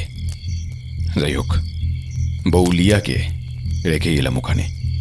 বাবা শেষকৃত্যের সময় মোবাইলে উড়ো খবর পেলাম লিয়া কিডন্যাপড। বাবার ফেলে যাওয়া মিশনে হাত না লাগালে বউ ফেরত পাবো না। আর অমনি লেগে যেতে হলো, তাই তো? ওয়াইফ এখন কোথায়? নেই, সম্ভবত আগেই ওরা সৌদিতে বেচে দিয়েছিল। পরে জানতে পারি, যখন জানতে পারি আর ফিরবার কোনো পথ নেই। আর ফিরেও কি করতাম আমি? যে দলে ফেসে গিয়েছি সেখান থেকে উদ্ধার মানে জেলে পচে মোড়া। তার থেকে এই জীবন ভালো। একটা ওজন তো আছে। পুলিশের সাহায্য নেওয়ার প্রয়োজন মনে হয়নি? পুলিশ অগ্নি, পুলিশ এখনো কেউ না কেউ ঠিক নজর রাখছে আমাদের ওপর, জঙ্গলের ওই আধারের গোপন থেকে। রঙ্গিত চেয়েছিল সমাধান করতে, সে আমার বন্ধু ছিল। তারপরও রেড মারতে চেয়েছিল এখানে, আর চেয়েছিল বলেই গোপনে সে ডেকেছিল তোমাদের। কিন্তু আমার কাছে ইনফরমেশন আসে রঙ্গিতকে খুন করতে হবে পথের কাঁটা সরাতে, না হলে আমার কর্মকাণ্ড ভাইরাল হয়ে যাবে। সরিয়ে দিলাম। দেখো অগ্নি, খুন জিনিসটা অন্য আর সবকিছু করার মতো একটা অভ্যাসের ব্যাপার। মেয়ে পটানোর মতন ওটাও একবার অভ্যাস হয়ে গেলে না, তখন আর নীতি ফিতির কোনো ব্যাপার থাকে না। আমার কাছে কতজনের সাথে শুয়েছি তার থেকেও কি গুরুত্বপূর্ণ জানো, আমি কতজনকে মেরেছি। আর আর সত্যি কথা বলতে আমার আমার আমার ভালোই লাগে খুন করতে। তবে এসব শুনে কি করবে? প্রমাণ করতে পারবে? হ্যাঁ, প্রমাণ তো করতে পারবে না, কারণ প্রমাণ তোমার কাছে নেই। আর জানোয়ারের ব্যাপারটা? ধাপ্পা, ওটাও ধাপ্পা। ফলস নোক লাগিয়ে খুন করা হয়। কারেন্ট রেঞ্জার জেনেও কিছু করে না। কেন কি বলতো? তার বাড়িতে মা বোন আছে, আর তাছাড়া সে মোটা অঙ্কের টাকাও পায়। ততক্ষণে পুলিশের গাড়ি এসে হাজির হয়েছে ফার্ম হাউসের মাঠে। নতুন এক অফিসার এসে অগ্নির সাথে হাত মেলালেন। थैंक यू अग्नि बाबू। डिटेक्टिव लाल बाजार, बहुत दिन से पकड़ में नहीं आ रहा था ये लोग। अब दिक्कत नहीं होगा। अब कल एक बार आइए ना थाने में। आज दोस्त का ध्यान रखिए, मैं सब संभाल लूंगा। গল্পের গোয়েন্দারা ভুল করতে না পারেন, ছকে ছকে গল্প মিলিয়ে দিতে পারেন। বাস্তবের গোয়েন্দারা কিন্তু মানুষ, ভুল তারা করেই। যেমন অগ্নি করল এই মুহূর্তে। সশস্ত্র পুলিশের যে গাড়িটা সীমান্তকে নিয়ে চলে যায় সেই রাতে, সেই গাড়ির অস্তিত্ব তারপর আর মেলেনি। পরদিন সকালে সীমান্তবাবুর লাশ পাওয়া যায় জঙ্গলের একটা গাছে উল্টো করে ঝোলানো ক্ষতবিক্ষত অবস্থায়। দিন দুয়েক পর সহদেব একটু সুস্থ হয়ে দেখে অগ্নি পাগলের মতো হাত পা ছুঁড়ছে। সবটা শুনে সহদেব বলল, তাহলে কি সব আশা শেষ? হেরে গেলাম সহদেব, লোকগুলোর কাছে হেরেই গেলাম শেষ পর্যন্ত। কলকাতায় খান স্যারের গাড়ি দুর্ঘটনায় মৃত্যু হয়েছে গতকাল রাতে। আমি হেরে গেলাম। তার মানে তুমি তাহলে কার সাথে যোগাযোগ করছিলে? ভয়েস ট্যাম্পারিং, খুব স্বাভাবিক ভয়েস ট্যাম্পারিং করেছে আমার সাথে। ভয়েস স্যাম্পল থাকলে এআই দিয়ে এইসব কারসাজি করা আজকাল কিছুই নয়। তাহলে সব শেষ হয়ে গেল সহদেব, আমি পারলাম না। আরও কয়েকটা দিন এভাবেই হতাশা নিয়ে কেটে যায়। অগ্নি কথা বলে না, মোবাইলটাও ভেঙে ফেলেছে সে রাগে। অথচ কলকাতায় ফেরার কথা বললেও সে বলে, না গো, এই হেরে যাওয়া মুখ নিয়ে আমি ডিপার্টমেন্টে যেতে পারবো না। রোজ ফার্মে গরু খোঁজা করেও কোনো প্রমাণ, কোনো ক্লু পাওয়া যায়নি। ঠিক এমনই একদিন চোখের কোণে কালি আর এক মুখ দাড়ি নিয়ে অগ্নি হাতে তুলে নেয় একটা জিনিস। সহদেব, ইউরেকা! হ্যাঁ, কি এটা? কি চিনতে পারছো? হ্যাঁ, সিরি তো। কিন্তু এটা আমাদের নয়, সীমান্ত বাবুর। তাহলে একটা শেষ আশা আছে। আরে কি সেটা? আচ্ছা, এই সিরি কিভাবে কাজ করে? আরে সে তো আমাদের ভয়েস অর্ডার শুনে সেই অনুযায়ী আজ্ঞা পালন করে। তার মানে সে অন থাকা অবস্থায় সারাদিন সব কিছু শুনে চলেছে, না হলে সে বুঝবে কি করে যে কখন তাকে ডাকা হচ্ছে? ঠিক। আর এটাকে তো আমি দেখেছি সীমান্তবাবুকে নিত্য সঙ্গী করে ঘুরতে, আর সে ছিল এটার প্রতি আসক্ত।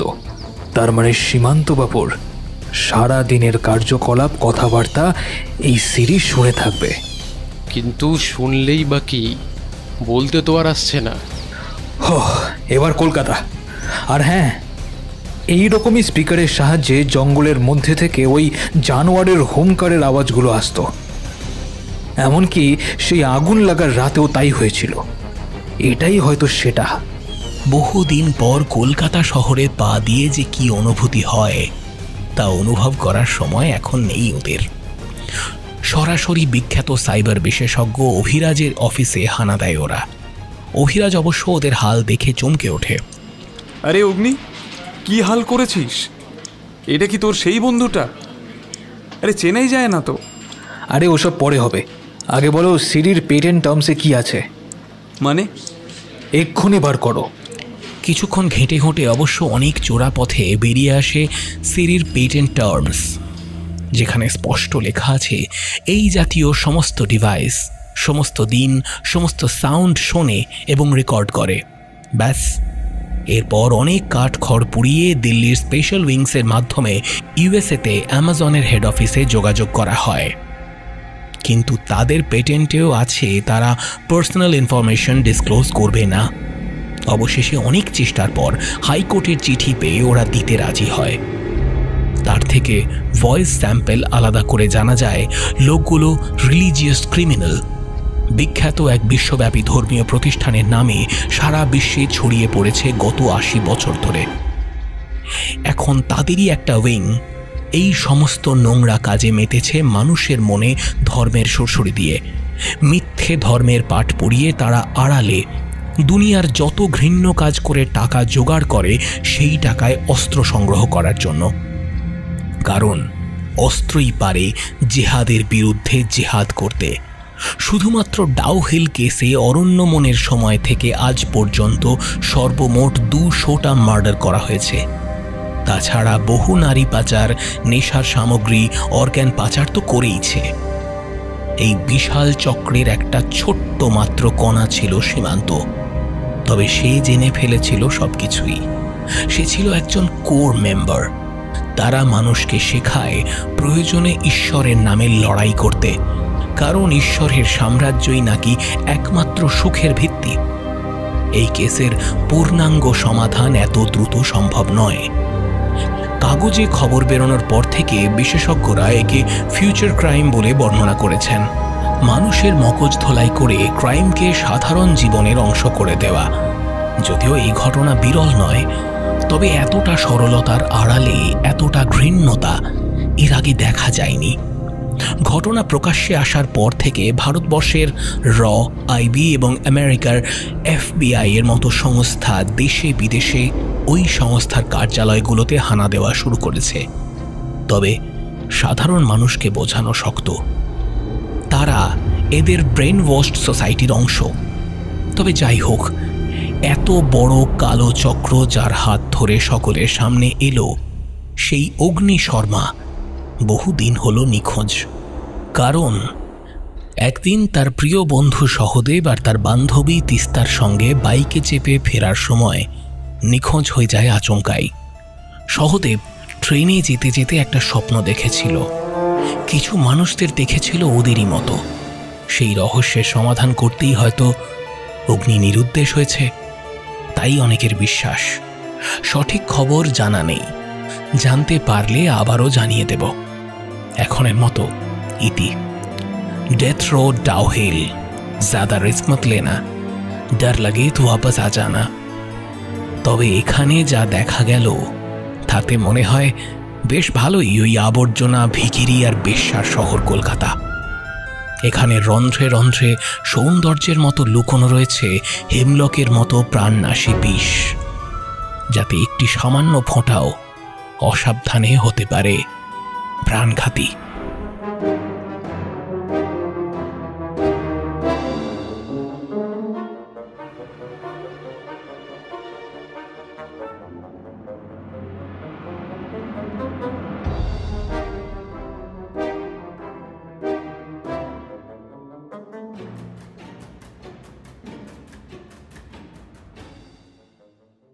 শুনছিলে আজকের গল্প সত্যজিৎ অধিকারীর লেখা অগ্নি শর্মার দ্বিতীয় গল্প ফেলুনাথ সাবধান।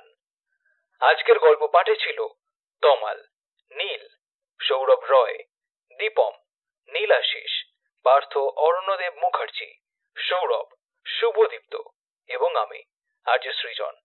গল্পের স্ক্রিপ্টিংয়ে ছিল বর্ষা। শব্দ সংযোজন এবং আবহ সঙ্গীতে শুভজিৎ বটব্যাল এবং প্রিয়াঙ্কা কুণ্ডু। গল্পের পোস্টার ডিজাইনে ছিল সূর্য ফ্রম ব্লার। শব্দগ্রহণ এবং পর্ব পরিচালনায় আমি আরজে সৃজন। তো কেমন লাগলো আজকের গল্প কমেন্ট করতে পারো, কিংবা আমাদের ফেসবুক বা ইনস্টাগ্রামও জানাতে পারো। আমার ফেসবুক আইডি হলো SD সৃজন আর ইনস্টাগ্রাম হলো SD সৃজন 620। তো ভালো থেকো, ভালো রেখো, আর আমি আরজে সৃজন সাইনিং অফ।